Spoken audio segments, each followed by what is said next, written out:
నమస్తే రమగారు. నమస్తే జయ. రమగారు, గతంలో మనం కొంచెం అమ్మవారి ప్రాశస్త్యం ఉన్న స్టోరీలు చెప్పుకున్నాం. ఒక స్టోరీ అయితే నాకు అసలు అది ఎవర్ గ్రీన్ స్టోరీ, మనకి అమ్మవారి గాజుల స్టోరీ అండి. ఇప్పటికీ అది చూస్తే అబ్బా ఎంత బాగుందో అనిపిస్తుంది. ఇప్పటికీ ఆ కథ ఫలానా అయింది అని నాకు వస్తూనే ఉన్నాయి మెసేజ్లు. 2 ఏళ్ళు అయిపోయింది. ఎంత ఎన్ని పుస్తకాలు వచ్చినాయో. అవును, అలాంటి కథ మన మా బాస్ సుమన్ గారు కలిసినప్పుడల్లా ఏదైనా స్టోరీ విషయం వచ్చినప్పుడల్లా జయ రమగారితో ఇలాంటి స్టోరీస్ ఏమైనా ఉంటే ఇంకొంచెం చెప్పించింది జయ, అమ్మవారి స్టోరీలు చాలా బాగుంది అని చెప్తూ ఉంటారు ఆయన. చాలా మంది ఇష్టపడతారండి ఆ కథ. అలాంటివి ఏదన్నా ఇంకా ఏమన్నా ఉంటే మీ దగ్గర, మీకు ఐడియాలో ఉంటే ఒకటి చెప్పండి. మరి అలాంటిది కాదు కానీ అమ్మవారికి సంబంధించిందే ఒక కథ చెప్తాం. మొన్న ఒకటి చెప్పుకున్నాం మనం, చెట్టులో అమ్మవారు ఉండటం. అవును, ఇది ఒకటి చెప్దాం. ఒక పల్లెటూరులో సుబ్బయ్య అని ఒక ఉప్పు వ్యాపారస్తుడు ఉండేవాడు. ఉప్పు అమ్మేవాడు అనమాట. ఉప్పు వ్యాపారం అంత పెద్ద ఖాస్ వ్యాపారం కాదు. పాత రోజుల్లో ఎంత ఉప్పు 10 పైసలు, కానీ అర్ధనా కూడా ఉండేది. అయితే ఇంక పెద్ద వ్యాపారం ఏమీ లేదు. పొద్దున్నే పోయి అమ్ముకుని వచ్చి రాత్రికి ఆ మిగిలింది వచ్చింది దాంతో రోజు గడిచేది. కష్టంగానే గడిచేది. 3-4 పిల్లలు, అమ్మ నాన్న, 1-2 అన్నదమ్ములు, అలా ఉండేది కుటుంబం. అయితే ఈయన ఏం చేసేవాడంటే వీళ్ళ ఊరు దాటి పక్క ఊళ్ళు వెళ్ళాలి వ్యాపారానికి. ఈ ఊరు దాటి వెళ్తుంటే ఊరు బయట ఒక చిన్న అడవి, చిట్టడవి లాగా ఉండేది. ఆ అడవిలో ఒక చిన్న అమ్మవారి గుడి ఉండేది. అది పెద్ద గుడి, ఖాస్గా కూడా కాదు, మన గ్రామ దేవతల గుళ్ళు ఉంటాయి కదా, కొద్దిగా పొట్టిగా ఉన్న గుడి. వంగి దండం పెట్టాలన్నమాట. కూర్చుంటే అక్కడ కూర్చోవచ్చు కూడా, కాస్త కొద్దిపాటి నీడ కూడా ఉంటుంది. రోజు ఆవిడకి దండం పెట్టేవాడు, వ్యాపారం బాగా జరిపించమ్మా అని. ఎప్పుడైనా వాన బంగుడు వస్తే ఆ గూడు దగ్గరే వంగి కాసేపు కూర్చునేవాడు. కూర్చున్నప్పుడు అనుకునేవాడు, నేను బతికి బాగుంటే, బాగా సంపాదిస్తే గుడి కడతానమ్మా నీకు అని చెప్పుకునేవాడు. వెళ్తూ దండం పెట్టేవాడు, వస్తూ దండం పెట్టుకునేవాడు. అయితే ఏమైంది, అట్లా రోజులు గడుస్తూ ఉన్నాయి. ఏదో బొటాబొటిగా వచ్చేది. ఆ బొటాబొటి దాంతో ఏదో తిని, అంటే పోకుండా బతికుండా ఉండే అంత సంపాదన మాత్రమే అనమాట. ఓ దాచుకునేది, పెద్ద కొనుక్కునేది ఏం లేదు. 4 వేలు నోట్లో అన్నానికి మాత్రం సరిపోయేది. ఇలా జరుగుతుండగా ఒకసారి ఒక వర్షాకాలంలో, ఉప్పు సాధారణంగానే వర్షాకాలం కొంచెం నీరు గారిపోతుంది. అవును, సహజంగానే రాళ్ళ ఉప్పు మెతకమెతకగా అయిపోతుంది, తడితడిగా ఉంటుంది. పైగా కొలిచినప్పుడు ఎక్కువ వచ్చేస్తుంది. అప్పట్లో తూనికలు తక్కెడ్లు లేవు కదా, సేరు కొలత ఎక్కువ ఉప్పు కూడా వెళ్ళిపోతుంది. అలాగే ఏదో నడుస్తుండేవాడు. ఒకరోజు జడివాన కురిసి ఉప్పు సంచులు తడిసిపోయి ఉప్పు అంతా కారిపోయిందట. కారిపోతే 1 రూపాయి లేదు చేతిలో, పావలా కూడా లేదు. ఆయన అమ్మవారి గూటి దగ్గర కూర్చున్నాడు. ఆ గూటి పక్కన ఏమీ లేదు. ఏం బతుకు ఇది, ఎట్లా కొట్ల బతుకు, 4 వేలు నోట్లోకి వెళ్తాంటే, ఈ వర్షాకాలం 1 వేలు కూడా నోట్లోకి వెళ్ళలేని పరిస్థితి, ఇంటికి వెళ్తే అన్నం కూడా పెట్టలేను, నేను దౌర్భాగ్యపు స్థితిలో ఉంది నా జీవితం. నీ గుడి కడతా, గోపురం కడతానని అడిగేం ప్రయోజనం? కనీసం ఆ ఉప్పు బస్తా అన్నా తడవకుండా ఉంటే పోనీ ఓ పూట ముద్దైనా తింటాను. నేనేం గుడి కడతానమ్మా నీకు, ఇక నేను చచ్చిపోవడమే ఇక నా వల్ల కాదు. నా పిల్లలు ఏదో అడుక్కునైనా బతుకుతారు, ఏదో మగవాడిని బతుకున్నాను, ఇంట్లో ఉన్నాను, అడుక్కోండరా అని చెప్పలేకపోతున్నాను అని ఇలాగ చేత విధాల వగచి చెప్పుకున్నాడు ఆ దేవుడి గుడి దగ్గర అమ్మవారికి. నువ్వు ఉన్నావని నమ్మాను కదా, ప్రతిరోజు దండం పెడుతున్నా, ఏం ఫలితం చూపిస్తున్నావు నువ్వు నాకు? ఏమీ ఫలితం చూపించవు. ఇవాళ ఇది కూడా తెలిసిపోయింది. 4 రోజుల అన్నానికి ఆసరా అయిన ఉప్పు అంతా తడిసిపోయింది. ఇక ఎందుకు పనికిరాదు, వానాకాలం అది ఎండదు ఆరదు అని ఇలాగ పోసుకుని, ఏముంది ఈ చెట్టుకి, ఏదో ఒక చెట్టుకి ఊరేసుకుని చచ్చిపోతాను అంతే నేను అనుకున్నాడు. వాన తగ్గేదాకా కూర్చుందామని ఆ గూట్లో కూర్చున్నాడు. ఏమైంది, ఇంతలో అమ్మవారి లేచి బయటకు వచ్చింది. సామంత సాయిగా అంతెత్తున్న ఒక పడుచు ఆవిడ వచ్చింది. బయటకు వచ్చి, ఏమిరా సుబ్బయ్య చచ్చిపోతావా అని అడిగింది. అడిగేసరికి తెలిసింది, గూట్లో నుంచి బయటకు వచ్చింది. దండం పెట్టాడమ్మా. అమ్మ తల్లి, ఏం చేయను మరి, నువ్వు నాకు ఏమి ఇవ్వద్దు, అన్నం తినడానికి ఆసరా ఇవ్వమనే కదా అమ్మా అడుగుతున్నాను. ఈ ఉప్పంతా తడిసిపోయింది, నేనేం పెట్టను, ఈ వర్షాకాలం ఎక్కడి నుంచి వస్తుంది తిండి అని లబోదీపమని మొత్తుకున్నాడు. ఆవిడ అంది, నేను నీకు డబ్బు ఇవ్వలేను, అయితే ఓ పని చేస్తా. ఒక గంట ఇచ్చింది చిన్నది, ఇలా మోగిస్తే మోగి జేగంట అంటాం కదా, ఆ జేగంట ఇచ్చి చేతులు పెట్టి, దీన్ని మోగిచ్చు, రోజుకి 5 కాసులు వస్తాయి, ఇందులోంచి వాడుకో, బతుకు, బాగుపడు. ఈ రహస్యం ఎవరికైనా చెప్పావా ఇంక అది పనిచేయదు, నీకే మోగుతుంది, నువ్వు కొడితేనే వస్తాయి డబ్బులు, ఇంకెవ్వరు కొట్టినా రావు, ఇది ఎవరికి చెప్పకూడదు. దండం పెట్టుకున్నాడు. మా అమ్మ మా తల్లి నన్ను కరుణించావా అన్నాడు. సరే ఆవిడ కాస్త లోపలికి వెళ్ళిపోయింది గూట్లోకి. వెళ్ళి కూర్చుంది. అక్కడ ఇంత చిన్న రాయి రూపంలో ఉంది. పోయా రాతిలో కూర్చుంది. ఆవిడ కనపడకుండా అయిపోయింది. ఈయన ఏం చేశాడు, ఆ గంటను మోగిచ్చాడు. జల్లుమని అందులోంచి 5 రూపాయి కాసులు బయటపడ్డాయి. మేము గెలిచాను రా దేవుడు అనుకుని ఆ గంట జేబులో పెట్టుకున్నాడు. డబ్బులు పుచ్చుకొని ఇంటికి వెళ్ళిపోయాడు. ఓ 2 కాసులు 2 రూపాయలు 3 రూపాయలు పెడితే శుభ్రంగా అన్నము ఇల్లు వాకిలి శుభ్రంగా గడిచిపోయేది. 2 రూపాయలు పక్కన పెట్టుకునేవాడు. క్రమంగా రోజు గంట కొట్టడం 5 రూపాయలు రావటం, గంట కొట్టడం 5 రూపాయలు రావటం. దీంతో వ్యాపారం వేరే కొత్తది పెట్టుకున్నాడు. ఉప్పు కొట్టు పెట్టుకున్నాడు. మెల్లిగా పెరగటం మొదలుపెట్టాడు. డబ్బులు చేరుతున్నాయి కదా. ఈ చేరుతున్న డబ్బులతో ఏం చేశాడంటే అమ్మవారి గుడి కడతానని మొట్టమొదటి చెప్పుకున్నాడు కాదు. సరే ఒక చిన్న దేవాలయం కట్టించాడు. క్రమంగా పెంచుదామనుకున్నాడు. ఊళ్ళో అందరూ ఆశ్చర్యపోయారు. ఇతను ఉప్పు వ్యాపారంతో ఇతనికి వచ్చింది కానీ సడన్గా ఇప్పుడు లక్షలు వచ్చి పడిపోయాయి అనుకో, అమ్మో ఏదో వీడికి బ్రహ్మాండం బదలైందిరా అని భావిస్తారు జనం, ఎక్కడి నుంచో పడిందని. 5 రూపాయలు రోజు వచ్చేవాడికి ఎవరికి తెలుస్తుంది? నిశ్శబ్దంగా చాపకింది నీరులాగా డబ్బు అతని జీవితంలోకి ప్రవేశించేసింది. కొన్నాళ్ళు గడిచింది, చాన్నాళ్ళు. రోజు పొద్దున పూజ చేసేవాడు, గంట వాయించేవాడు, 5 రూపాయలకు పడేవి ఆయన దాచుకునేవాడు. వాడుకోగా కొంతమందికి కోట్లు పెద్దవి చేశాడు, పని వాళ్ళని పెంచాడు, అందరికీ అన్నీ వచ్చినాయి. గుడి కూడా కట్టేశాడు, చాలా మటుకు కట్టాడు. కొన్నాళ్ళ తర్వాత ఏమైందంటే ఇల్లంతా రెనోవేట్ చేయించుకున్నారు బాగా. ఈ రెనోవేషన్లో భాగంగా వాళ్ళ ఆవిడ దగ్గరుండి సున్నాలు వేస్తూ పూజా మందిరం చక్కగా బాగు చేయించి పెద్దగా చెక్కలు బాగా డిజైన్ లాగా చేయించి ఈ పాత గంట ఇది ఎందుకని తీసుకెళ్ళి పాత సామాన్లు వాడికి ఇచ్చేసింది. అయ్యో. ఈయన ఆ రోజు ఊరెళ్ళాడు. పొద్దున్నే ఊరెళ్ళిపోయాడు. అర్ధరాత్రి ఎప్పుడో తిరిగి వచ్చాడు. మర్నాడు పొద్దున్న దేవుడి దగ్గర చూస్తే గంట లేదు. ఇప్పుడు ఏం చేయాలి గంట? నేను అడిగాడు భార్యని, ఏమే గంట ఏదే ఇక్కడ ఉండాలంటే ఆ పాత పడిపోయింది, కిలుం పట్టేసింది పిచ్చి గంట, పైగా మోగిచ్చినా కూడా అదో రకం ఓటి మోత వస్తుంది, అందుకని పాత సామాన్లు వాడికి ఇచ్చేసాను. నేను లబోది బనుడు స్నిదుంపది కదా, అచ్చొచ్చిన గంటే అమ్మవారి ఇచ్చిన గంట అనలా, ఉంది అచ్చొచ్చిన గంట మా ముత్తాతల నాటిది, అది టింగుమని మోగినా టంగుమని మోగినా నాకు అదే కావాలి, ఎవరికి ఇచ్చావో చెప్పన్నాడు. ఎవరికి ఇచ్చావంటే వీళ్ళకి 3 సందులు అవతల కనకయ్య అని ఒక పాత సామాన్లు కొనేవాడు ఒకడు ఉన్నాడు. వాడికి అమ్మేసింది. వాడికి ఇంట్లో అవి ఇవి సామాన్లు పాత అమ్మేస్తూ ఈ గంట కూడా ఇత్తడి వస్తువులాగా, ఇత్తడి కంచు గంటలు కదా ఆ రోజుల్లో ఉండేవి, ఇప్పుడు కూడా కంచు గంట అయితేనే మోగుతుంది. కంచు సామాన్లు, ఇత్తడి సామాన్లు, పాత సామాన్లు, చిల్లులు పడ్డవి, కిలిం పట్టినవి, తర్వాత ఇనప రేకులు, ఇంట్లో ఏవో ఉంటాయి రకరకాలు, అలాంటివి ఇచ్చేసింది. ఇది కూడా అతనికే ఇచ్చింది. పరిగెత్తుకుంటూ ఆ కనకయ్య వాళ్ళ ఇంటికి వెళ్ళాడు. కనకయ్య మా ఆవిడ ఇచ్చిన సామాన్లలో ఒక గంట ఉంది కదా, ఆ గంట ఇచ్చే నాకు అన్నాడు. వీడికి ఆ కనకయ్యకి ఏం డౌట్ వచ్చింది, ఈయన పెద్ద మోతుబరి, గత 10 ఏళ్ళుగా బాగా సంపాదించాడు, అమ్మవారి గుడి కట్టాడు, ఆయనకి సంపాదన ఉంది, బళ్ళు గిళ్ళు ఉన్నాయి, పిల్లలు శుభ్రంగా చదువుకుంటున్నారు, పాత వస్తువు కోసం ఎందుకు వచ్చాడు, ఏదో ఉందన్నమాట. అందుకని ఏమనుకున్నాడు, అది ఎదురుకుండానే ఉంది, ఎక్కడో పడేశాను అన్నాడు. కరగబెట్టే సామాన్లలో పడేశానో దాచిపెట్టే సామాన్లలో పడేశానో గుర్తులేదు. అంటే ఇతను ఏమన్నాడు, బాబు ఆ గంట ఇచ్చేసాయి అని అడిగేసరికల్లా నేను డబ్బులు కొన్నాను మీ ఆవిడ దగ్గర, నేను డబ్బులు ఇచ్చి కొన్నాను, నువ్వేమిస్తావో చెప్పు నీ గంటకన్నాడు. అనేసరికల్లా ఇతను అన్నాడు, అదేమిటి నువ్వు గంటకి ఎంత ఇచ్చావు అంత ఇస్తాను తీసుకోమన్నాడు. ఒప్పుకోలే, ఏదో ఉంది ఆ గంటలో విశేషం, అదేమిటో చెప్పు ముందు నాకన్నాడు. అనేసరికల్లా ఇతను అన్నాడు, కాదయ్యా ఆ గంటలో ఒక ప్రత్యేకమైన అర ఉంది, కొంత డబ్బులు దాచిపెట్టుకున్నాను, అందులో ఒక మహిమ గల గంట అది చెప్పాడు. అమ్మవారి సంగతి చెప్పలా, అమ్మవారి సంగతి చెప్పలా, నేను డబ్బులు దాచిపెట్టుకున్నాను, మహిమగల గంట వస్తువు ఎప్పుడైనా అత్యవసరానికి తీసుకోవడానికి దాచుకున్నా, నాది నాకు ఇచ్చేయమన్నాడు. ఇంకా నయం గంటలో డబ్బులు పెడతారా ఎవరైనా అన్నాడు కనకయ్య. గంట అంటే ఏముంటుంది, ఇట్లా ఇలా ఉంటుంది, పైన పీడు ఉంటుంది, లోపల వేళ్లాడే ఒక లోలకం లాంటిది ఉంటుంది, ఇలా అంటే మోగుతుంది. అందులో రహస్య పర్లు ఎలా ఉంటాయి చెప్పు, పైగా నేను తెచ్చేటప్పుడు చూసి అందులో ఏం లేదు, నువ్వు అబద్ధం చెప్తున్నావు అన్నాడు.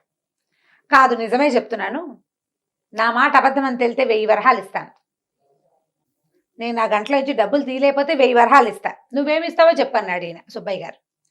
ఇతను ఏమన్నాడు, నేను 1000 వరహాలు ఇస్తా, ఆ గంటలో ఏం లేదన్నాడు.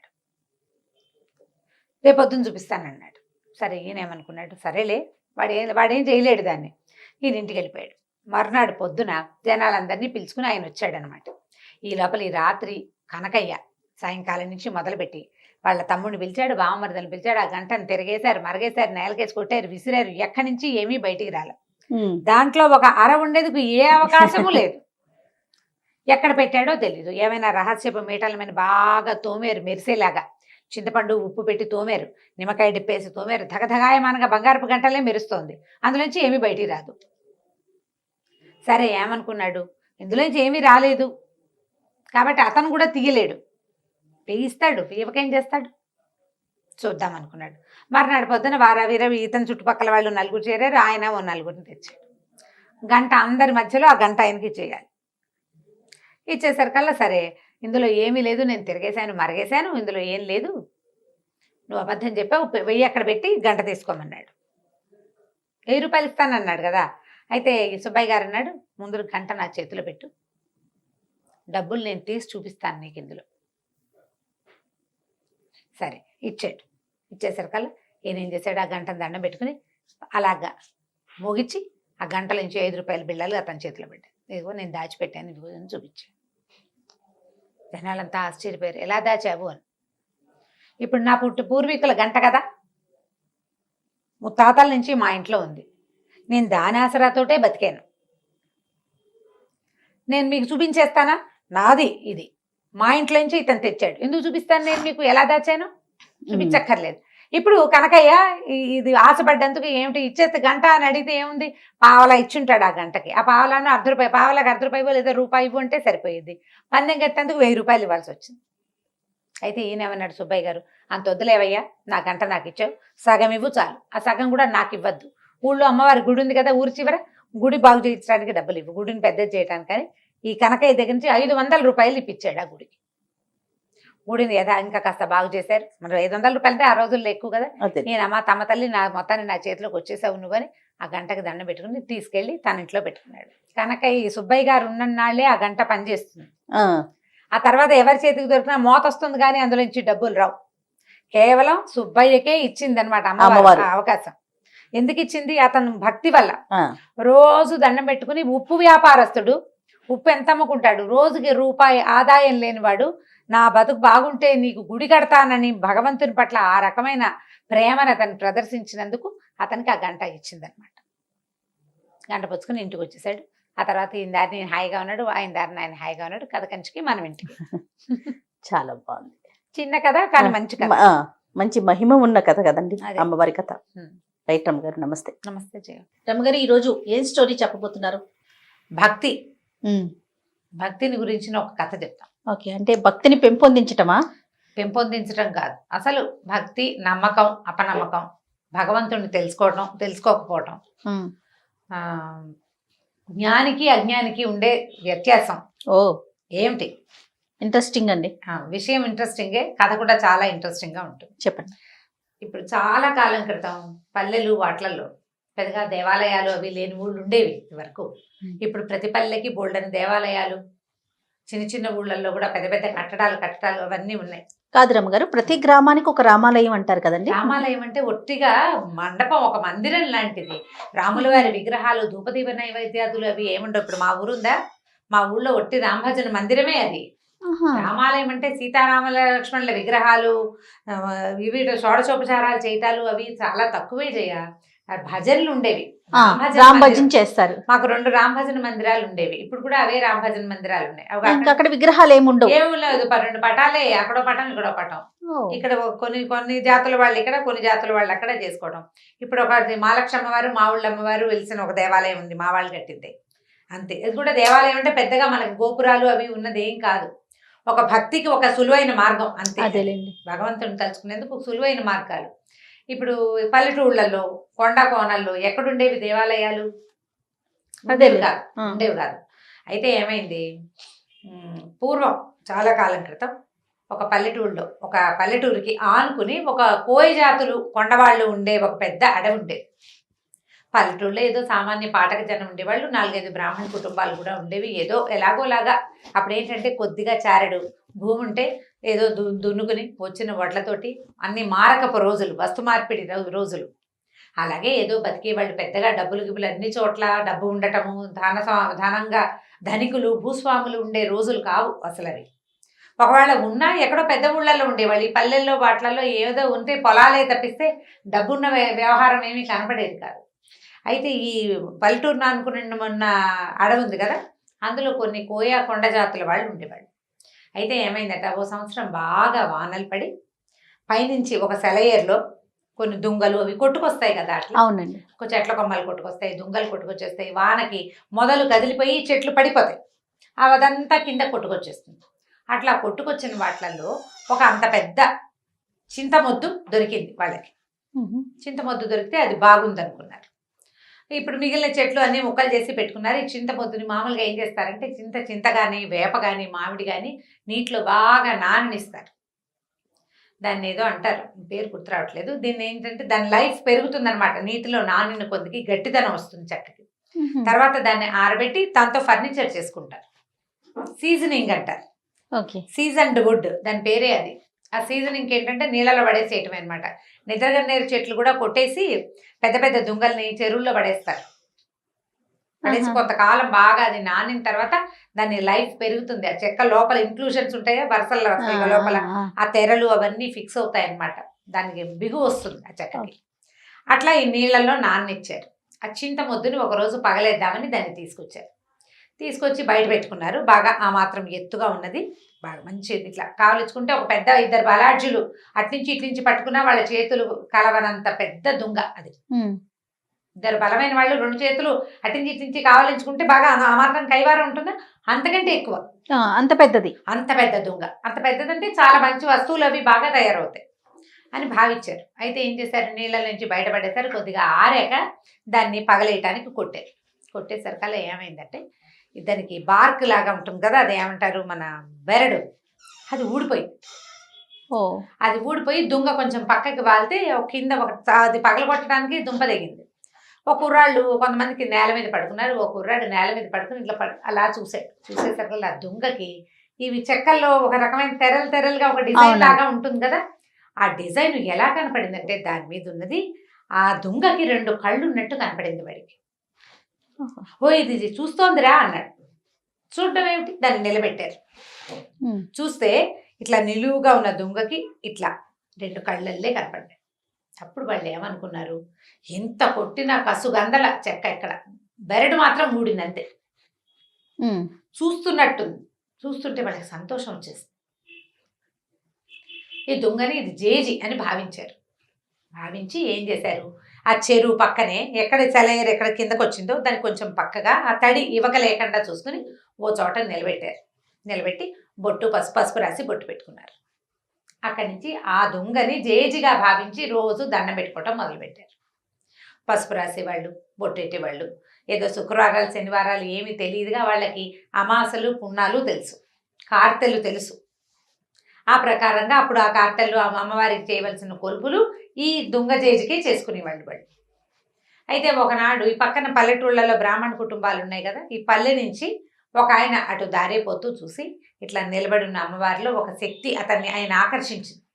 ఆ నేత్రాలు కూడా చూస్తున్నట్టుగా కనపడ్డాయి. వీళ్ళు పైగా చక్కగా పసుపు రాసి బొట్టు అది పెట్టేసరికి పైన బొట్టు కింద నేత్రాలతోటి చాలా ఆకర్షణీయంగా కనపడింది. ఆయన ఏమనుకున్నాడంటే ఏదో శక్తి వెలిసింది ఇక్కడని రోజు దీపం పెట్టేవాడు. ఏం పెద్ద విశేషం ఏం లేదు, వచ్చి దీపారాధన చేసేవాడు. ఏదో పండో ఫలమో పంచదారో పట్టుకొచ్చి పెట్టేవాడు. ఈ పల్లె వాళ్ళు ఉన్నారుగా కొండవాళ్ళు, వాళ్ళు కూడా ఏదో పెట్టేవాళ్ళు తెచ్చి. అక్కడి నుంచి కొలుపులు అంటే వాళ్ళు ఏవో బలేసేవాళ్ళు, ఆ బలులు వేస్తుండేవారు. ఏం చేశారు, క్రమంగా 4 నిట్టాళ్ళు పాతి చుట్టూతా ఒక దడిలాగా కట్టారు. వానకి అది తడిసిపోకుండా, ఎండ క్రమంగా దుంగ కదా పాడవుతుందని భావించి ఓ చిన్న తాటాకు పందిరి, దాని కింద ఈ జేజి. సంవత్సరాలు గడిచినాయి. ఈ కొండవాళ్ళు కోయవాళ్ళు అంటే అయ్యోరు రోజు పూజ చేస్తాడు కదా, అందుకని ఏం చేసేవాళ్ళు, ఈ అడవిలో పండిన వెదురు బియ్యము, పప్పు, ఉప్పు, బెల్లం వాళ్ళు మారకల్లో తెచ్చుకునేవాళ్ళు. అయ్యవారికి కూడా ఏదైనా ఇవ్వాలని భావించేవాళ్ళు. భావించి ఈయన కొద్దిగా సమర్పించేవాళ్ళు. డబ్బులు ఏం లేవు, కానీ భోజనానికి మాత్రం ఏర్పాటు జరిగిపోయేది బ్రాహ్మణుడి. ఆయన రోజు వాన వంగుడు చలికాలం ఏదైనా సరే రావడం, ఖచ్చితంగా ఉదయకాలం దీపారాధన చేయటం నియమం. దీపం పెట్టేవాడు ఖచ్చితంగా. ఆ దీపం పెట్టడానికి ఏర్పాటు, అది ఆరిపోకుండా చుట్టూతా దడి ఇన్ని ఉన్నాయి కదా, ఇలా గడుస్తూ ఉండేది. చాలా కాలం ఇలాగే గడిచిపోయింది. ఆ దారిపోతూ ఓ దండం పెట్టుకోవటం. పల్లె వాళ్ళంతా రోజు ఏం చేసేవాళ్ళు, వెళ్ళేటప్పుడు దండం పెట్టుకునేవాళ్ళు, వచ్చేటప్పుడు ఇంత దొరికింది, నీ పొద్దు నేను చూసి దండం పెట్టుకున్నావు, ఇది దొరికింది. పొద్దు నేను చూసినా ఏమీ దొరకలేదు. ఆ 2 ఒకటేమో సంతోషంగా చెప్పేవాళ్ళు, రెండోది కంప్లైనింగ్గా చెప్పేవాళ్ళు. మర్నాడు నిన్ను అడిగాను కదా ఇవాళ దొరికిందని సంతోషించేవాళ్ళు. ఏముంది భక్తి మూఢత్వం అంతే. అంతే. దొరికే నాడు దొరుకుతుంది, దొరకని ఆ. నాడు దొరకదు. దానికి అమ్మవారు చేసేది వీడికి ఇది ఏమీ లేదు, కానీ అలా నమ్మకం అనమాట. అయితే కొన్నాళ్ళ తర్వాత ఏమైందంటే ఇది 12-13 సంవత్సరాలు నడిచిపోయింది. ఒకరోజు మంచి వర్షాకాలం ఈయన దీపారాధన చేయడానికి వాన వేళనే వచ్చాడు. రోజులాగా తెల్లవారే రాల, కరవ లేట్ అయిపోయింది. ఇతను వచ్చేసరికల్లా ఆయనకి ఎట్లా కనపడిందంటే దూరం నుంచి ఒకడెవడో ఒక గుర్రం కట్టేస్తుంది కింద. ఈ అమ్మవారి తాలూకు తాటాకుల పాక దగ్గరే ఒక గుర్రం కట్టుంది. గుర్రం బాగా తడిసిపోయింది, ఎప్పటి నుంచో వానలో తిరుగుతోంది. ఒక మనిషి అక్కడ నుంచుని ఉన్నాడు. దూరం నుంచి చూస్తే వాడి పెద్ద ఆజానుబాహుడు, కటువుగా ఉన్న రూపం. వాడి బట్టలు అవన్నీ ఎలా ఉన్నాయంటే మొరటుగా ఉన్నాయి.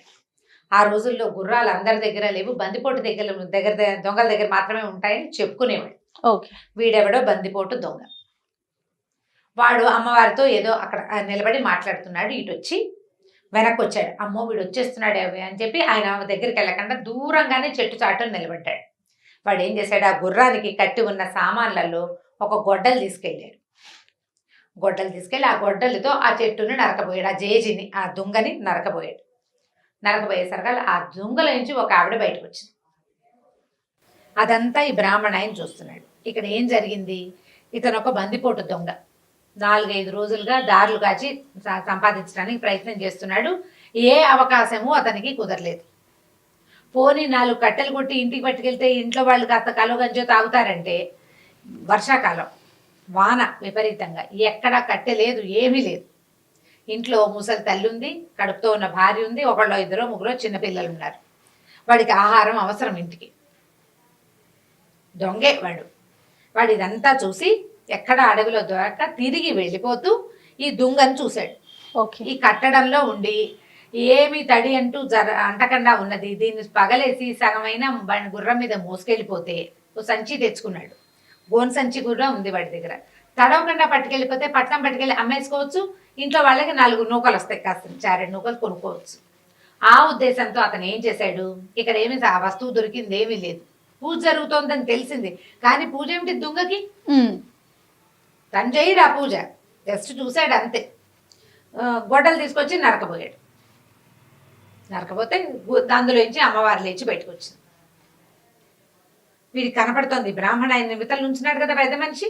ఈయనకి ఎలా కనపడింది, ఒక చామన్ ఛాయగా ఎత్తుగా పెద్ద బొట్టు పెట్టుకుని, కొప్పు వెనకాల పువ్వులు అవి ఉన్నాయి, ఏదో ఒక నేర్చీర కట్టుకున్న ఒక నడి వయసు పాటక స్త్రీలాగా కనిపిస్తోంది. కానీ ఖచ్చితంగా దొంగలోంచే వచ్చింది. అప్పుడు ఆవిడ ఏం చేసింది, ఏరా నాయన ఇట్లా కొట్టేస్తున్నావు, నేను ఎప్పటి నుంచో ఈ దొంగలో ఉన్నాను, ఈ పాటకు జనం అంతా దండం పెట్టుకుంటారా నన్ను, నువ్వు దొంగను కొట్టద్దు నువ్వు అన్నది. అనేసరికల్లా ఆ దొంగ అన్నాడు, నేనేం చేయను, నాకు ఎక్కడ ఏమీ దొరకలేదమ్మా, ఏదైనా 1 రూపాయి దొరికినా నిన్ను వదిలిపెట్టి వెళ్ళిపోయేవాడిని, పగలేసి తీసుకెళ్ళాను అనుకో 10 రూపాయలు దొరుకుతాయి, నేను అందుకే కొట్టబోయాను అన్నాడు. అనేసరికల్లా ఆవిడేమంది, డబ్బులే కదా నేను ఇస్తానని ఆవిడ ఏం చేసింది, ఇంత మూట ఎత్తి వాడి చేతిలో పెట్టింది. గల్లుమంటోంది మూట. దూరం నుంచి మనకి డబ్బుల కట్టలు అవి ఇవ్వడం తెలిసిపోతుంది కదా. ఈ డబ్బు గల్లు మనటము, ఒక డబ్బుల మూట, చిన్న మూటలు ఉంటాయి డబ్బులు. ఆ రోజుల్లో ఏం చేసేవాళ్ళు, సంచుల్లో వేసి నాణేలు కదా. తెలిసింది అతనికి, బ్రాహ్మడికి అర్థమైంది. ఆ మూట ఎత్తి వాడి చేతిలో పెట్టింది. వాడు వీడికి వంగి వీడి కాళ్ళకి దండం పెట్టి వెళ్ళిపోయాడు.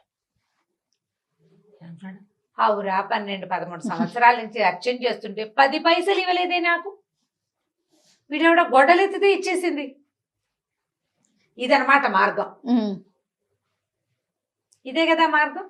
సరే ఏం చేశాడు, ఆ దీపారాధన పక్కన పెట్టి ముందు ఇంటికి వెళ్ళిపోయాడు. మళ్ళీ ఊళ్ళోకి వెళ్ళి గొడ్డలు పుచ్చుకొచ్చాడు. గొడ్డలు పట్టుకొచ్చాడు. సరే దీపాన్ని సామాన్లు కూడా పట్టుకెళ్ళి అన్నీ అక్కడ పెట్టి గొడ్డలు ఎత్తాడు కొట్టడానికి. ఎత్తటం ఏమిటి, గంటలు గణ గణ గణ గణ మోగిపోయింది. 1 గంట ఉంది అక్కడ. 1 గంట ఎన్ని గంటలు గానో మోగింది. పెద్ద వెలుగు వచ్చింది ఒకేసారి. పిడుగు పడితే మెరుపు వస్తే ఎలా వస్తుంది, ఆ మెరుపు మనకు కంటి ముందే మెరిస్తే కళ్ళు చీకట్లు గమ్మిపోవు మనకి. పెద్ద మెరుపుల్లే వచ్చింది. ఈ దెబ్బ అసలు ఇట్లా దానికి తగలకుండానే, ఇంకా తగల్లా గట్టిగా తగలక ముందే పెద్ద మెరుపు, గంట మోగిపోయింది విపరీతంగా. కళ్ళు కాసపోయినాయి బ్రాహ్మణాయనకి. అమ్మో నా కళ్ళు కనపట్ల, మెరుపు కళ్ళు మిరుమిట్లు కొలిపోయి ఇవి గొడ్డలి పడిపోయింది. కళ్ళు మూసుకుని కింద కోలుపడిపోయాడు. అక్కడి నుంచి లోపల నుంచి అమ్మవారు లేచి బయటకు వచ్చేసరికల్లా ఏం బ్రాహ్మణైనా అదేమిటమ్మా నన్ను నన్ను గుడివాడిని చేసేసావు నువ్వు, ఇందాకటి వాడు కొట్టినప్పుడు వాడికి కొడుతుంటే వాడికి డబ్బిచ్చేవే, ఆ, ఇన్నేళ్ల నుంచి నిన్ను సేవిస్తున్నాను, నాకు ₹1 ఇవ్వల, పైగా కొడితే డబ్బిస్తావని నిన్ను కొట్టబోయాను నేను, వాడికి డబ్బిచ్చి నా కళ్ళు పోగొడతావా నువ్వు, నీకు భక్తుడిని కదా, 12-13 ఏళ్ళ నుంచి నిన్ను సేవిస్తున్నాను ఇన్ని సంవత్సరాలుగా అనేసరికల్లా ఆవిడేమందంటే, నిజం నువ్వు నా భక్తుడివి, వాడు నా భక్తుడు కాదు, వాడికి నేను ఉన్నట్టే తెలీదు, నన్ను అమ్మవారిగా భావించి కొట్టాల, వాడు దుంగగా భావించి కొట్టాడు, వాడు అజ్ఞాని, ఇందులో దేవుడు లేడని వాడు అనుకున్నాడు, నీకు తెలుసు నేను ఇందులో ఉన్నానని, నీకు తెలుసు కదా, తెలిసి నువ్వు నన్ను కొట్టబోయావు, భగవంతుడని తెలిసి శక్తి అని తెలిసి కొట్టబోయిన వాడికి కళ్ళు పోవాలా ప్రాణం పోవాలా, వాడు అజ్ఞానంతో చేశాడు, వాడికి తెలియదు అసలు నేనెవరో తెలియదు వాడికి, నువ్వు 12-13 సంవత్సరాల నుంచి నేను ఇక్కడ ఉన్నానని నమ్మావు, నాకు రోజు దీపం పెట్టావు, నువ్వు పెట్టిన దీపపు వెలుగులోనే ఈ ఊరి జనమంతా నన్ను చూసి దండం పెట్టారు, ఒక్కరోజు కూడా అన్నానికి వెతుక్కున్నావా నువ్వు, ప్రతిరోజు నీ అన్నం ఏర్పాటు చేశాను నేను, నువ్వు నాకు దీపం పెట్టినందుకు ప్రతిగా నీకు భోజనం ఏర్పాటయ్యింది, అది నేనే చేశానని మరి నేను కాకపోతే ఎవడు చేశాడు, వాళ్ళు నీకు తెచ్చిచ్చారు, నాకు నువ్వు దీపం పెట్టావు కాబట్టి వాళ్ళు నీకు ఇచ్చారు, మీ ఇంట్లో నువ్వు పెట్టుకుంటే తెచ్చియ్యరు కదా, ఇప్పుడు వాడు అజ్ఞానంతో కొట్టాడు, వాడికి నేను వద్దన్నా కొడతాడు, నేను వాడిని ఏం చేయలేను, ఎందుకంటే వాడు నన్ను నమ్మడు అసలు, నేను తెలియదు వాడికి, నీకు తెలుసు, తెలిసి నువ్వు చేయొచ్చా ఈ పని, తెలియని వాడు ఏ తప్పు చేసినా ఓకే, తెలిసిన వాడు చెయ్యొచ్చా, ఇది తప్పని నీకు తెలుసు, చెయ్యకూడదు కదా, అందుకే నీ కళ్ళు పోయినాయి, ఇప్పుడు చెప్పు, 100 నాణేలు వాడికి ఇచ్చాను, నీకు కావాలంటే ఇస్తా, మళ్ళీ 100 నాణేలు వాడికి ఇచ్చాను, నీకు కావాలంటే ఇస్తా, కళ్ళు కావాలా 100 నాణేలు కావాలా తేల్చుకో, నేను కావాలా నీకు 100 నాణేలు కావాలా, ఇప్పుడు సమాధానం ఏది, బ్రాహ్మణుడు నిర్ఘాంతపోయాడు, కాదు డబ్బుకు ఆశపడ్డాను నేను, ధనదేవత నన్ను అట్లా పిలిచింది, ఇన్నాళ్ళు నువ్వు నాకు అన్నం పెడుతున్నావన్న జ్ఞాపకం నాకు లేదు, నీ వల్లే నేను ఉంటున్నాను, నువ్వు నన్ను ఉండనిచ్చావు కాబట్టి ఉన్నాను ఇన్ని సంవత్సరాలు, నేను ప్రతిరోజు దీపం నేను పెట్టట్లేదు, నన్ను నువ్వు పెట్టనిచ్చావు, గుర్తించాడు, మనకు అవకాశం ఇస్తాడమ్మా భగవంతుడు, నేను చేస్తున్నానని అనుకుంటే ఎట్లా, ఈ పని చేసేందుకు నాకు అవకాశం భగవంతుడు ఇచ్చాడు, ఆయన ఇవ్వదలుచుకోలేదు, శక్తి మనని ఈ పని చెయ్యనివ్వలేదు, అంటే చేయనివ్వదు అంతే, ఇంకా చేయనివ్వదలుచుకోకపోతే ఇక చెయ్యదు, ఏం లేదు, సున్నా, మనం ఇదంతా నీ ప్రతిభ ఎట్లా అవుతుంది, నీ కాలు చెయ్యి కదులుతున్నాయంటే నీ వల్ల, అది కాదే, నీ వల్ల కాదు, ఎవ్వడి వల్ల కాదు, నీ లోపల అంతర్జ్యోతి ఒకటి వెలుగుతున్నంత సేపే నువ్వు చేయగలుగుతావు, ఆ జ్యోతి కొడిగట్టిన మసిబారిన నీ వల్ల కాదు, దాన్ని అలా వెలిగించి ఉంచేదే భగవత్ శక్తి, అది ఒప్పుకుంటేనే నీ కాళ్ళు చేతులు అన్ని సమస్తము వదులుతాయి, నువ్వు చేస్తావు క్రియ, ఏదో విజయం సాధిస్తావు, భగవంతుడు ఒప్పుకొని శక్తి ఒప్పుకోనప్పుడు ఇంకా నువ్వు చేసేదేం లేదు, అవును, దాంతో ఆవిడ కాలు పట్టుకున్నాడు, నన్ను రక్షించు, నాకు బుద్ధి వచ్చింది, నేను జ్ఞానిగా ఉన్న అజ్ఞానిని, భగవంతుడు ఉన్నాడని తెలిసినా తెలుసుకోలేని అజ్ఞానిని నేను, నన్ను నాకు కరుణించమంటే ఆవిడకి కళ్ళు వచ్చేసినాయి బ్రాహ్మడికి, కానీ ఆ అమ్మవారు అతనికి కనపడలా, బతిమలాడుకున్నాడు, కనిపించమని, నాకు ఒక్కసారి కనపడు, దూరం నుంచి చూశాను నిన్ను దగ్గర నుంచి చూసే అవకాశం నాకు ఇవ్వు, ససేమిరకు మూవ్ అనలేదు, జీవితంలో అతను ఆ శక్తిని చూడలేడు, ఇప్పుడు అసలు అమ్మవారు ఒక శక్తిని ఈ చెక్కలో ఉందని వాళ్ళు పూజిస్తున్నారని తెలియని అజ్ఞాని, ఒక దారులు కాచే దొంగవాడికి సాధారణంగా మనిషి రూపంలో ప్రత్యక్షమయ్యి వాడితో మాట్లాడి వాడిని నెమ్మదిపరిచి వాడికి కావాల్సిన డబ్బులు ఇచ్చి ఈ పని చేయబోక అని చెప్పి పంపించేసింది, ఇన్ని సంవత్సరాలుగా పూజ చేస్తున్న వాడికి ఎప్పటికీ వాడికి అవకాశం కనిపించదు, ఆ మనిషికి అవకాశం లేదు, ఆ బ్రాహ్మడికి ఆ అవకాశం ఇవ్వకుండానే అమ్మవారు లోపలికి వెళ్ళిపోయింది, ఆ తర్వాత ఎప్పుడూ ఎవ్వరికీ కనపడలేదట, కానీ పూజ మాత్రం జరుగుతూనే ఉండేది, పూజ జరిగేది, ఈ నిదర్శనం ప్రపంచానికి తెలిసింది, ఆ నిదర్శనానికి ప్రత్యక్ష సాక్షి అయిన బ్రాహ్మడికి మాత్రం అమ్మ తాలూకు సారూప దర్శనం, సహజంగా ఉన్న రూపంలో ఉన్న దర్శనం ఆమె ఎట్లా కనపడుతుంది అతను ఎప్పటికీ చూడలేకపోయాడు. తెలుసుకోలేకపోయాడు. మనం ఏదైనా తప్పు అని మన లోపల తెలిస్తే అది చేయకూడదు. శక్తి ఉంది, ఏది కనపడదే, అలా ఉంటుందా ఇలా ఉంటుందా, కనపడదే అని అడగకూడదు. దాని స్వరూపాన్ని నీకు ఒకసారి అర్థమైతే నీ లోపల తెలుసుకోవడానికి ప్రయత్నించాలి. మనసులో ఆ జ్ఞాన దృష్టితోటి తెలుసుకోవాలి. సాకారమైన రూపంలో చూడాల్సిందేనని, నువ్వు కనపట్టలేదు కాబట్టి లేదని ఇలాంటి మాటలు మాట్లాడకూడదు. నీకు నమ్మకం ఉంటే, నీకు తెలియకపోతే వేరే కదా. నమ్మకం లేదు అని ఎవడు చెప్పడు. ఒకవేళ చెప్పినా అది అబద్ధం చెప్తున్నట్టే. అది అబద్ధం చెప్తే ఇప్పుడు కొంతమంది చూడండి వితండవాదం చేస్తా ఉంటారు. ఏది ఎక్కడుంది, ఇక్కడుందా, అక్కడుందా, చూపించండి అని. ఇలాంటి వాళ్ళకి ఇలాంటి కథ నిజంగా చెంప పెట్టే కదా. మన శరీరంలో ప్రాణం ఎక్కడుందో ఒక చోట నువ్వు చూపించు. నువ్వు చేయలేదు, అది ఇందులో ఒక్క పదార్థం నువ్వు చేసింది కాదు. నీ శరీరంలో నువ్వు పైన గోళ్ళకి రంగేస్తావు. ఏది గోరు మొలిపించు, నీ వల్ల అవుతుందా? గోరింటాకు గోళ్ళని పెట్టుకుంటాం. ఈ చర్మం తెప్పించు ఎక్కడి నుంచి అయినా. చర్మం దానంతటది తెచ్చుకుంటుంది. రిపేరబుల్ పొజిషన్లో ఉంటే బాడీ దాన్ని రిపేర్ చేసుకుంటుంది. అది ఎవ్వరూ చేయలేరు. ఇవన్నీ దానంతటది చేయవలసిందే తప్ప నువ్వు చెయ్యని దానికి నువ్వు సాక్ష్యాలు అడిగితే ఎలా కుదురుతుంది? చాలా బాగుంది రమ్మగారు. కథ మాత్రం చాలా అద్భుతంగా ఉంది. అదే నేను చెప్పట్లా, వితండవాదం చేసే వాళ్ళకి నిజంగా చెంపపెట్టు లాంటి కథలు ఇలాంటివన్నీ కూడా. అవును, అద్భుతంగా ఉంది. పిల్లలకి చెప్తానికి బాగుంటుంది, పెద్దవాళ్ళు తెలుసుకో ఇంకా బాగుంటుంది. రమ్మగారు, అమ్మవారిని పూజించే భక్తులు విపరీతంగా ఉంటారు. ఎక్కువ మంది అమ్మవారినే కొలుస్తుంటారు రమ్మగారు. అది గ్రామ దేవతలు కావచ్చు, లేకపోతే అమ్మలు కావచ్చు. ఇలాంటి వారి స్టోరీస్ మనం గతంలో కొన్ని చెప్పుకున్నాం కదా, అలాంటిది ఏదన్నా ఉంటే ఒకటి చెప్పండి. చందమామ కథే చెప్తాం. నాకు కూడా భలే ఇష్టం రమ్మగారు అమ్మవారు అంటే. ఇంతకుముందు చెప్పిన 3-4 కథలు చాలా హిట్ అయినాయి. అవును. ఒక ఊళ్ళోనట గంగులని ఒక అతను ఉండేవాడు. ఈ గంగులు ఏంటంటే చిన్న గారడివాడు అనమాట. పిల్లి మొగ్గలేయటం. ఆ తర్వాత ఏమో ఈ బంతుల్ని ఇలా ఇలా ఎగిరిస్తారు. జంగ్లింగ్ ఏదో అంటారు దాన్ని, జగ్లింగ్. బాల్స్ ఎగరేయటం, బంతులు ఆడించడం. 6-7 బంతుల్ని ఇలా 2 చేతులతోటి ఆడించడం జగ్లింగే. అలాగే గుర్తుంది దాని పేరు ఇంగ్లీష్లో. బంతులు ఆడడం అంటారు మన వైపు. తర్వాత మొగ్గలేయటం, పిల్లి మొగ్గలు రకరకాలవి. రింగులో ఇంచి కూడా మొగ్గ వేయటం, అలాంటివి చేసేవాడు. గారడి పనులు చేసేవాడు. చిన్న సర్కస్ లో లాగా. అంటే ఈవిడు సర్కస్ అంటే పెద్ద రకంది కదా. ఈ ఊళ్ళల్లో ఉండే గారడి వాళ్ళు ఏంటంటే రోడ్డు మీద ఏదో పిల్లి మొగ్గలు వేస్తే వారా వీరా ఓ 10 మంది చేరేవాళ్ళు. ఓ 5 పైసలు 10 పైసలు. ఆ రోజుల్లో పైసల రోజులే కదా, డబ్బులు వచ్చేవి. అయితే ఇతను ఎక్కడికైనా వెళ్తే తన పొట్టకి సరిపడా సంపాదించుకోగలిగేవాడు, అంతకంటే లేదు. అందరూ చూసేవాళ్ళు. ఎవరైనా కలిగిన వాడు ఇచ్చేవాడు.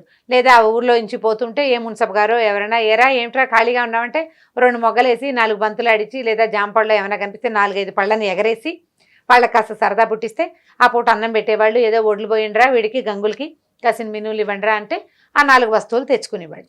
అట్లా 3-4 ఊళ్ళని ఆశ్రయించుకుని తిరుగుతుండేవాడట. ఈ గంగులు ఉన్న మా సొంత ఊర్లో ఒక అమ్మవారి దేవాలయం ఉండేది. అయితే ఏమైందట, ఈ వయసు రీత్యా అతను యంగ్గా ఉన్నప్పుడు ఆ ఊరు ఈ ఊరు 4-5 ఊళ్ళు తిరిగేవాడు. ఏదో 10 రూపాయలు తెచ్చుకునేవాడు. వివాహం కాల అవివాహితుడు అతను ఒక్కడే ఉండేవాడు. క్రమంగా పెద్దవాడు అయ్యే కొందికి మనుషులు నునుపు తగ్గిపోతుంది కదా. ఇతను మొగ్గలేసినా పెద్దగా చూసేవాళ్ళు కాదు జనం. ఈ జగ్లింగ్ చూసేవాళ్ళు. 5 పైసలు 10 పైసలు కిట్టేది, ఎక్కువ దొరికేది కాదు. ఊరికే అంటే దాచుకునేందుకు 10 రూపాయలు దొరికేది కాదు, కానీ అన్నం మాత్రమే దొరికేది. అయితే ఏమైందట, 12 ఏళ్లకో 16 ఏళ్లకో ఒక్కసారి ఆ ఊరి అమ్మవారికి జాతర చేస్తారు. అయితే అతను ఆ ఊళ్ళో ఈ ఊళ్ళు తిరుగుతుండగానే అమ్మవారికి జాతర అని కబుర్లు తెలిసినాయి. ఊళ్ళల్లో టముకేసేవాళ్ళు. ఈ ఊళ్ళో అమ్మవారి జాతర అనుకో, ఒక డప్పు పుచ్చుకుని ఒక అతను వచ్చేవాడు. అవును, ఈ ఊళ్ళో టముకేస్తారు అమ్మవారి జాతర, అందరు కొలుపులు జరిపించండి అహో అని టక కొట్టేవాడు. ఈ టముకేసిన వాడు మొత్తం 4-5 చుట్టుపక్కల ఊళ్ళలోనూ వేసాడట. ఈ గంగుల అమ్మవారి జాతర కదా అని అతను కూడా వచ్చేసాడు. నెల ముందు నుంచి మొదలైనట దేవాలయం దగ్గర పనులు. పందిళ్ళు వేసేవాళ్ళు, పాకలు వేసేవాళ్ళు. ఆ ఊళ్ళో ఉన్న అన్ని కులవృత్తుల వాళ్ళకి చేతి నిండా పని. అందరూ అమ్మవారిని సేవించుకునేవాళ్ళే. ఈ జాతరలో నిత్యం భోజనాలు పెట్టేవాళ్ళు. రోజువారీ అప్పట్లో భోజనాలంటే కుండలతోటి వండేవాళ్ళు. కట్టెలు కొట్టుకొచ్చేవాడు, పొయ్యి అలికేవాడు, వాకిళ్లలో నీళ్లు చల్లేవాళ్ళు, ముగ్గులు వేసేవాళ్ళు, కుండలు చేసేవాళ్ళు. ఫ్రెష్ కుండలు ఎప్పటికప్పుడు వంటకి. ఇక తాటాకులు, తాటికమ్మలు, అన్ని పనుల వాళ్ళకి పనులు. ఈ గంగులు అనుకున్నాడు, నాకు ఏ పని లేదు, నేనేం చేస్తాను అమ్మవారికి సేవ, నాకు ఏ కుల వృత్తి రాదు. ప్రతివాడికి ఏదో ఒక పని ఉంటుంది. ఇక విపరీతంగా జరిగిన ఉత్సవాలు, రోజు ఉత్సవంలో అన్నం పెట్టేవాళ్ళు, తినేవాడు, వెళ్ళి అమ్మవారిని దర్శనం చేసేవాడు, అందరూ చేస్తున్న పనులు ఏదైనా కుదిరితే చేతి సాయం చేసేవాడు. ఎవరైనా బస్తా ఎత్తున్నారనుకో ఇతను కూడా పోయి బస్తా ఎత్తేవాడు. ఎవరన్నా కుండలు దొంతుగా పెడతారనుకో 4-5 కుండలు చేత్తో పుచ్చుకుని తీసుకెళ్ళి పెట్టడం, అట్లా పనులు చేసేవాడు. కానీ తనే ఒక పెద్ద పనికి సహాయంగా చేయలేకపోయినందుకు ఎంతో దిగులు పడేవాడట. సరే, గడిచినాయి రోజులు. అమ్మవారు జాతర 10 రోజులట. నెల రోజుల నుంచి పనులు మొదలైనవి. పనులు అవగానే జాతర మొదలైంది. 10 రోజులు జాతర జరిగింది. ఈ 10 రోజులు పగలు ఉపవాసం ఉండి రాత్రి భోజనం చేసేవాడట ఈ గంగులు. ప్రతి పగలు ఉపవాసమే. దీంట్లో పెట్టిన పందిట్లో అన్నం తినేవాడు కాదు. సాయంకాల పందిట్లో అన్నం తినేవాడు. అక్కడక్కడే తిరుగుతూ ఉండేవాడు. సరే, ఏమైందట 10వ రోజు అందరూ మొత్తం ఊళ్ళో నుంచి వచ్చిన జనాలంతా, ఇప్పుడు మన ఊళ్ళో జాతర అంటే మనం చుట్టాలను పిలుచుకుంటాం కదా, ఈ వచ్చిన చుట్టాలు వీళ్ళంతా ఆ రాత్రి దీపాలు పెట్టే వేళకి భోజనాలు చేసి ఎవరి దారిని వాళ్ళు వెళ్ళిపోతున్నారు బయటికి. గుడి దాదాపుగా ఖాళీ అయిపోయింది. గంగులు ఏం చేశాడు, గుళ్ళోకి వెళ్ళాడు. ఈ పురోహితుడు, ఈ దేవాలయం అర్చకుల్లో ఒక ఆయన అన్ని తలుపులు 11 గంటల వేళ తలుపులన్నీ వేసున్నాయో లేదో చూడ్డానికి వచ్చాడు. జనమంతా సద్దుమణిపోయారు. ముందు రోజు రాత్రి దాకా గుడి సందడిగానే ఉంది. జనాలు ఇక్కడ పడుకునేవాళ్ళు, సన్నాయి వాళ్ళు, వాచగాళ్ళు, మేళగాళ్ళు, బోళంతమంది సంగీతాలు పాడేవాళ్ళు అందరూ పడుకుంటున్నారు. ఇవాళ రాత్రికి ఎవ్వరు లేరు. ఆ రాత్రి నిద్ర చేయకూడదు. 9వ నాటి రాత్రి నిద్ర చేయకూడదనో ఏదో నియమం. 10వ నాటి రాత్రి అందరు వెళ్ళిపోతున్నారు. ఈయన తలుపులు వేసున్నాయో లేదో చూద్దామని ఊరికే వచ్చాడు. ఇంటికి వెళ్ళిపోయిన వాడే. వచ్చేసరికల్లా అమ్మవారి సన్నిధి కొంచెం ఓరగా తెరిచిందట. తెరిచేసరికల్లా ఈయన ఎవరో తలుపు తీశారని లోపలికి చూస్తే లోపల అమ్మవారి సన్నిధిలో ఈ గంగులు పిల్లి మొగ్గలేస్తున్నాడు. బంతులు కత్తులు పక్కన పెట్టున్నాయి. 4 పిల్లి మొగ్గలేసి బంతులు ఎగరేస్తున్నాడు.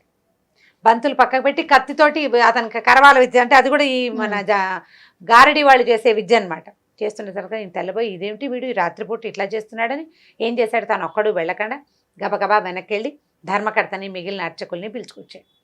ఆ రోజు 9 రోజులు అర్చన చేశారా. 10వ నాటి రాత్రికి అమ్మవారు ఇట్లా కుంకంతో మునిగిపోయి ఉందట. మొత్తం అంతా కుంకపు రాశి, ఆ రాశిలో మునిగి ఉంది ఆవిడ. విగ్రహం ఉంది.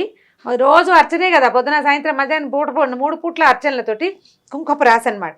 మర్నాడు 11వ రోజు ఆ కుంకం అంతా తీసి పొట్లాలు కట్టి అందరికి పంచుతారనమాట. ఈ కుంకపు రాశి కనపడుతోంది. ఆ కుంకపు రాశి ముందే ఇతను చేస్తున్నాడు.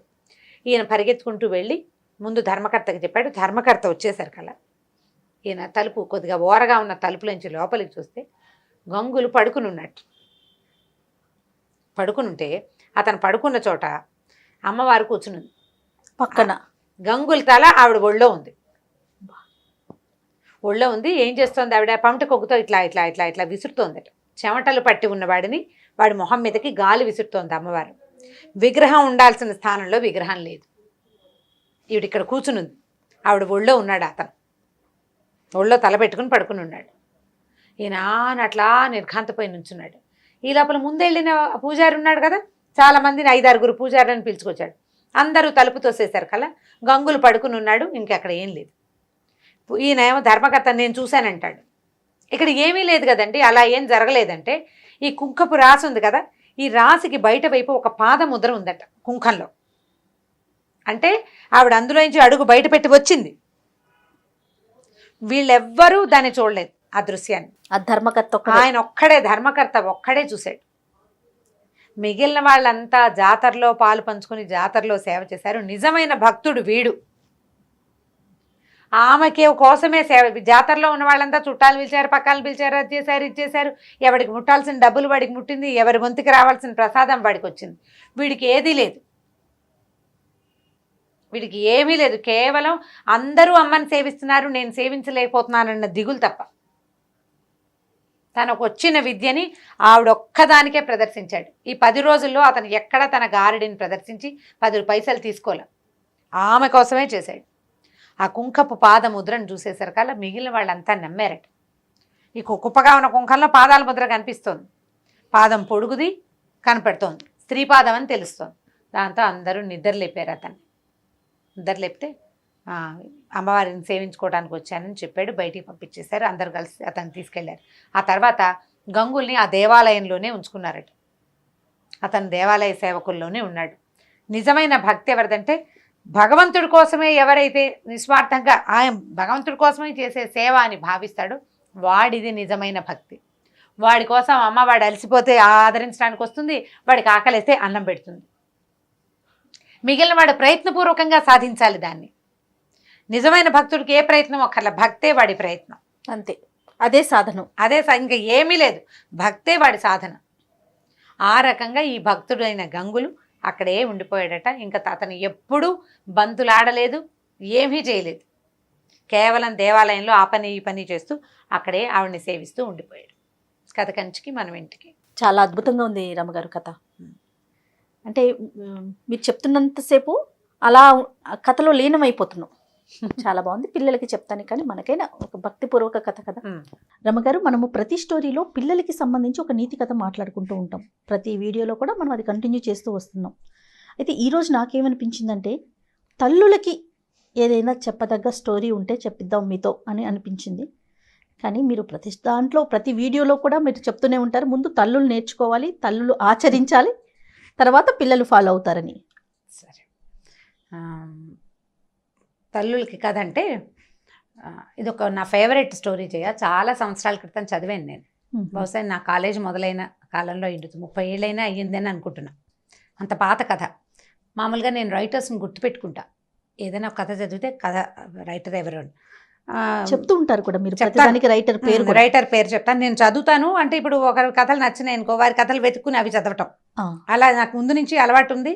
మా దగ్గర లైబ్రరీ చాలా పెద్దది ఉంది, మా కాలేజీలో ఉంది. మా నాన్నగారికి బాగా పుస్తకాలు కొనే అలవాటు ఉంది. మా అన్నయ్య అంతే, పుస్తకాలు ఎక్కువ ఉండేవి మా ఇంట్లో. దానివల్ల నేను ఎక్కువ చదవటం వల్లే ఈ పని చేయగలుగుతున్నాను అనమాట. అయితే నేను చదివిన ఈ కథ తాలూకు రైటర్ ఎవరో ఆ రోజున నేను శ్రద్ధ పెట్టి తెలుసుకోవాలి. ఏదో పత్రికలో చదివినట్టే నాకు జ్ఞాపకం. బాగా చాలా బాగా మనసుకు హత్తుకుపోయి ఉందన్నమాట. ఆ కథ చదివిన మొదటి రోజున, అంటే మొదటిసారి చదివినప్పుడు ఎంత రోమాంచితంగా, ఎలా అత్యద్భుతంగా అనిపించిందో ఎన్నిసార్లు చెప్పుంటానో, 100 సార్లు చెప్పుంటా ఆ కథ. నేను ప్రతిసారి నాకు అదే ఫీల్ కలుగుతుంది. చాలా అత్యద్భుతమైన కథగా తోస్తుంది. నేను చాలా మందికి చెప్పినప్పుడు ఈ కథ రైటర్ ఎవరో తెలుసా, మీరు ఎక్కడైనా చదివారా అని అడుగుతూనే ఉన్నాను. నాకు దాని ఆన్సర్ రాలేదు. ఇవాళ ఇప్పుడు అంటే మనం ఈ ప్రోగ్రామ్ స్టార్ట్ చేసిన దగ్గర నుంచి ఏదో ఒక సందర్భంలో ఈ కథ చెప్పి దీని రైటర్ ఎవరు, వారెవరో తెలుసుకోవాలని కోరిక ఆడియన్స్లో ఎవరైనా, ఇప్పుడు మన మంది చూస్తారు, వాళ్ళలో ఎవరో ఒకళ్ళు ఈ కథని ఫలానా వారు రాశారు ఆయన పేరు తెలిస్తే చాలా సంతోషిస్తాను నేను. చూడండి, మామ్ ప్రేక్షకులందరూ రమగారి కోసమైనా మీకు ఎవరికైనా ఆథర్ నేమ్ తెలిస్తే కనుక డెఫినెట్గా కామెంట్ రూపంలో తెలియజేయండి. అయితే ఈ వీరు రాసిన కథ అప్పుడు నేను చదివిన దానికి ఇప్పుడు నేను చాలా సంవత్సరాల నుంచి ఆ కథ అప్పుడప్పుడు రకరకాల సందర్భాల్లో చెప్తున్నాను. కొంత డీటెయిలింగ్లో చిన్న మార్పులు ఉండొచ్చు. కథను జనరల్గా మనం ఓన్ చేసుకుంటాం. మామూలుగా నేను చదివిన కథలు ఎలా చదివాను యథాతథంగా అలా మనం చెప్పం కదా, చిన్నప్పుడు మార్పులు వస్తాయి. ఫ్రేమ్ మాత్రం, అంటే స్టోరీ ఫ్రేమ్ మాత్రం అదే ఫ్రేమ్. అయితే ఇది ఒక 200 ఏళ్ల నాటి కథ అనుకుందాం, అలా అయ్యుండొచ్చు అనిపిస్తోంది. అంటే ఆ కథ చెప్పిన సందర్భం దీన్ని బట్టి. అప్పట్లోనట ఒక గాజుల వ్యాపారి ఉండేవాడు. ఓకే. ఈ గాజుల వ్యాపారి అంటే ఇప్పుడు మామూలుగా మనం షాప్కి వెళ్ళి కొనుక్కుంటున్నాం. ఒక 20-30 ఏళ్ళ నాడు, 10-15 ఏళ్ల నాడు, ఇప్పుడు కూడా మరి పల్లెటూళ్ళల్లో కనపడుతుందేమో, గాజుల మలారం అనేవాళ్ళు. మలారం దింపటం అనేది ఒక ప్రోగ్రాం కింద ఉండేదన్నమాట. ఈ గాజులు వాళ్ళు ఏం చేసేవాళ్ళు అంటే ఒక పెద్ద మూటలో ఒక గాజుల పెట్టెలు పెట్టుకుని తీసుకొచ్చుకునేవారు. ఊళ్ళ వెంట తిరిగేవాళ్ళు. ఊళ్ళల్లో గాజులు వేయించుకోవటం అంటే ఇక్కడి నుంచి ఇక్కడ దాకా గాజులు దగ్గరగా వేసేవాళ్ళు. అంటే లూజ్గా ఉండే గాజులు తీసి పక్కన పెట్టే రకంవి కాదు, గాజులు ఉండాలి చేతి నిండా. అవి పూర్తిగా దాదాపుగా పోయినాక అప్పుడు మళ్ళీ కొత్త గాజులు ఎక్కించుకునేవాళ్ళు. ఎవరికి వాళ్ళు గాజులు వేసుకునే సిస్టమ్ పాతకాలంలో ఉండేది కాదు. ఈ గాజులు అతను వీళ్ళ చేయి పట్టుకుని నొక్కి దగ్గరగా ఉండే గాజులు వేసేవాళ్ళు. పని పాటలు చేసుకునేవాళ్ళు కదా, వదులుగా అటు ఇటు కదులుతున్న గాజులు పగిలిపోతాయి త్వరగా. మట్టి గాజులు వేసుకోవటం అంటే ఇప్పుడు దగ్గరగా గుత్తంగా ఉన్నాయనుకో, చేతి నిండా ఉన్న గాజులు ఏ పని చేసినా పగలవు, చిన్నగా సవడి చేస్తూ ఉంటాయి. గాజుల చేత్తో అన్నం పెట్టడం అనేది ఒక ఏమనాలంటే రకరకాల సేయింగ్స్లో గాజుల చేత్తో అన్నం పెట్టడం అనేది ఒక సేయింగ్. అయితే ఈ గాజుల వ్యాపారి ఉండేవాడు. ఈయన చాలా దేవి భక్తుడు. ఓకే. అయితే ఆయన పేరేదో కానీ ఆయన దుర్గా అనేవాడు. ఎప్పుడు దుర్గా నేను రామ అంటుంటాను నేను, అలా ఆయన దుర్గా అనేవాడు.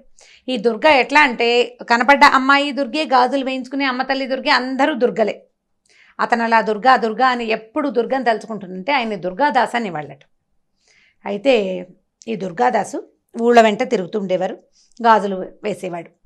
అయితే ఒకసారట ఆయన ఒక ఊరు నుంచి రెండో ఊరికి వెళ్ళాలంటే అప్పుడు నడకదారులే కదా, అప్పుడు ఇలా ట్రాన్స్పోర్టేషన్ అవి ఉన్నవి కాదు.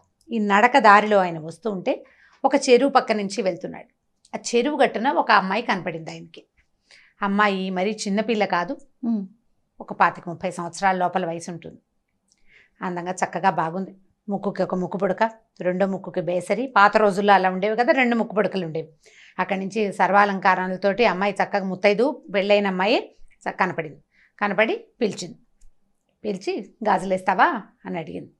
అయితే ఇంత నిర్జనంగా ఉంది ఈ అమ్మాయి ఇక్కడ ఎందుకుందంటే, ఆ అమ్మాయి చేతిలో బిందు ఉంది, మంచినీళ్ళకి వచ్చిందని అనుకున్నాడు. ఓకే, నేను ఆ ఊరు వెళ్తున్నాను, నువ్వు ఆ ఊరు వెళ్ళిపోతున్నావు, నేను ఇంటికి వెళ్తాను, నువ్వు నాకు గాజులు వెయ్యి అని చెప్పి చెయ్యి అందించింది.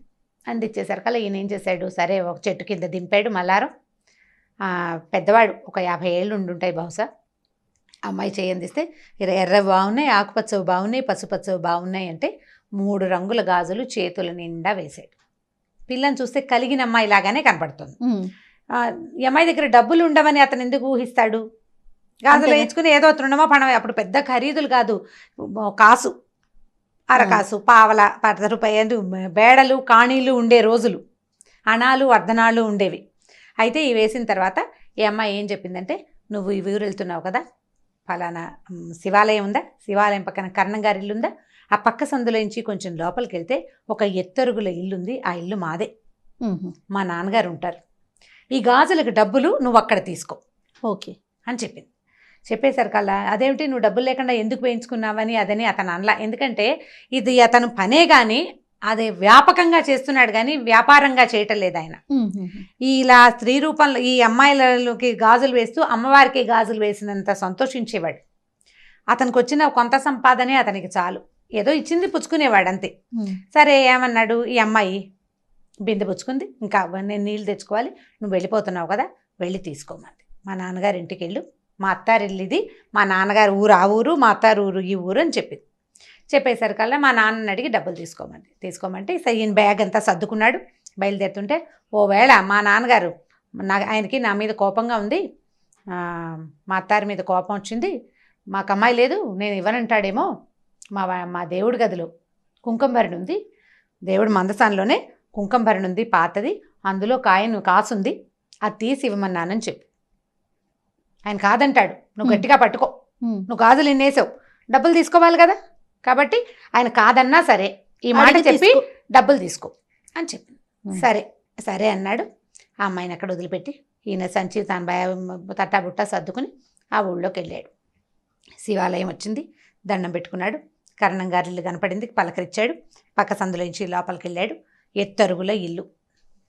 అయితే ఇల్లు పెద్దదే కానీ బాగా పేదరికంలో ఉన్న ఇల్లే అది. అక్కడి నుంచి ఆ ఇంటి ఆయన్ని పిలిచాడు. బయట ఒక 5-6 వేద విద్యార్థులు ఎవరో కూర్చున్నారు, వేద పాఠం చదువుకుంటున్నారు. ఈ అమ్మాయి అన్ని కాకేశాడు. అయ్యా మీ అమ్మాయికి గాజులు వేసానండి చెరువు దగ్గర, డబ్బులు ఇప్పిస్తే వెళ్తానండి అన్నాడు. అమ్మాయా, ఎవరమ్మాయి, ఎవరింటికి వచ్చావు నువ్వు అని అడిగాడు. ఫలానా ఇల్లు ఇదే కదండి, ఆయన పేరు కూడా చెప్పింది. ఆ ఇల్లు ఆ పేరు తమరదే కదా అంటే నాదేను. ఫలానా ఇల్లు ఇలాగని చెప్పింది, గుర్తులు, నేను వచ్చాను, మీరు ఇలాగే అంటారని అమ్మాయి చెప్పింది కూడా. డబ్బులు ఇప్పించండి బాబు, లక్షణమైన బిడ్డ, అంత పిల్లని కాదనుకుంటారా అన్నాడు. మీకు తగదాలుంటే సొంత పిల్లని కాదనుకుంటారా ఎవరైనా అనేసరికి ఈయనకు అర్థం కాదు. పిల్లని కాదనుకోవటం ఏమిటయ్యా, నాకు అసలు ఆడపిల్లలే లేరు, అమ్మాయిలు లేరు నాకు అన్నాడు. అనేసరికల్లా భలేవారు మీరు ఇట్లాంటి మాట అంటారు, ఇంత మాట అన్నారు, అమ్మాయి చెప్పింది, ఇంత మాట అంటారా, ఎంత కోపం వస్తే మాత్రం, ఆడపిల్లని కాదనుకుంటే ఎలాగండి, తీసుకొచ్చి డబ్బులు ఇవ్వండి అన్నాడు. మెల్లిగా జనం చేరటం మొదలుపెట్టారు. గాజులు వాడు రావటం ఏమిటి, వీళ్ళింటో డబ్బులు అడగటం ఏమిటి, ఈ వేద విద్యార్థులు చదువు మానేసి వాళ్ళు నోటు తెచ్చుకుని చూస్తున్నారు ఏమిటో జరుగుతోందని. పల్లెటూరు కదా, కాస్త గట్టిగా మాటలు దొరలేసరికి 4 ఏళ్ళ వాళ్ళు చేరతారు, ఒక్కొక్కళ్ళు వింటున్నారు ఏమిటో సంభాషణ జరుగుతుందని. ఈయన అవునంటాడు, కాదంటాడు, అతను అవునంటాడు. ఇక విసుగొచ్చి ఏమన్నాడంటే, అయ్యా అమ్మాయి చెప్పింది, మీ ఇంట్లో పూజా మందసంలో కుంకుమ భరిన పాతది ఉందిట, ఆ తెరిచి చూడు, అందులో కాసు ఉంటుందని చెప్పింది అమ్మాయి, ఆ కాసైనా తెచ్చి నాకు ఇవ్వండి, నేను వద్ద పోనీలేమ్మా, ఆడపిల్లవి నీకు గాజులు వేసాను, మీ నాన్నకి ఇష్టం లేకపోతే పోనీలేమన్నాను, కాదు గాజులకు నువ్వు డబ్బులు తీసుకోవాల్సిందేనని చెప్పింది, బంగారం లాంటి బిడ్డ, నువ్వేం తండ్రివయ్యా, పట్టుకురా ఆ కాసు తెచ్చివు నాకు, ఆ అమ్మాయి నన్ను తెచ్చుకోమందన్నాడు. ఈయన తెల్లబోయాడు. మా ఇంట్లో దేవతా మందిరంలో అసలు కుంకుమ భరిణి ఉండటం ఏమిటి, మా ఇంట్లో కుంకుమ భరణ లేదన్నాడు. ఆ భరణ ఏం లేదు మా మందసంలో. చెప్పింది చూడవయ్యా అనేసరికి సరే అందరూ అదేమిటి ఎందుకు చెప్తున్నాడు దుర్గాదాస్ ఈ ఊళ్ళలో తిరిగేవాడే చూడు అనేసి అన్నారు. చూడమన్నారు. దేవతా మండపంలోకి మందసం దగ్గరికి వెళ్ళాడు. అయితే వాళ్ళ అమ్మగారు ఆయన తల్లి, ఈయనే కొంచెం పెద్దవాడు, ఓ 50 ఏళ్ళ పైనున్న ఆయన. ఆవిడ కడు వృద్ధురాలు, ఇంట్లో ఉంది పెద్ద ఆవిడ. ఆవిడకి జ్ఞాపకం వచ్చింది లీలగా. ఒక పాత కుంకుమ భరిణ వాళ్ళ దేవతా మందసంలో ఒక పక్కన చిన్న మీట లాంటిది, అది నొక్కితే అక్కడ ఒక కుంకుమ భరణలు అవి పెట్టుకునే, ఎందుకంటే పాత రోజుల్లో బీరువాలు అవి ఉండేవి కాదు కదా.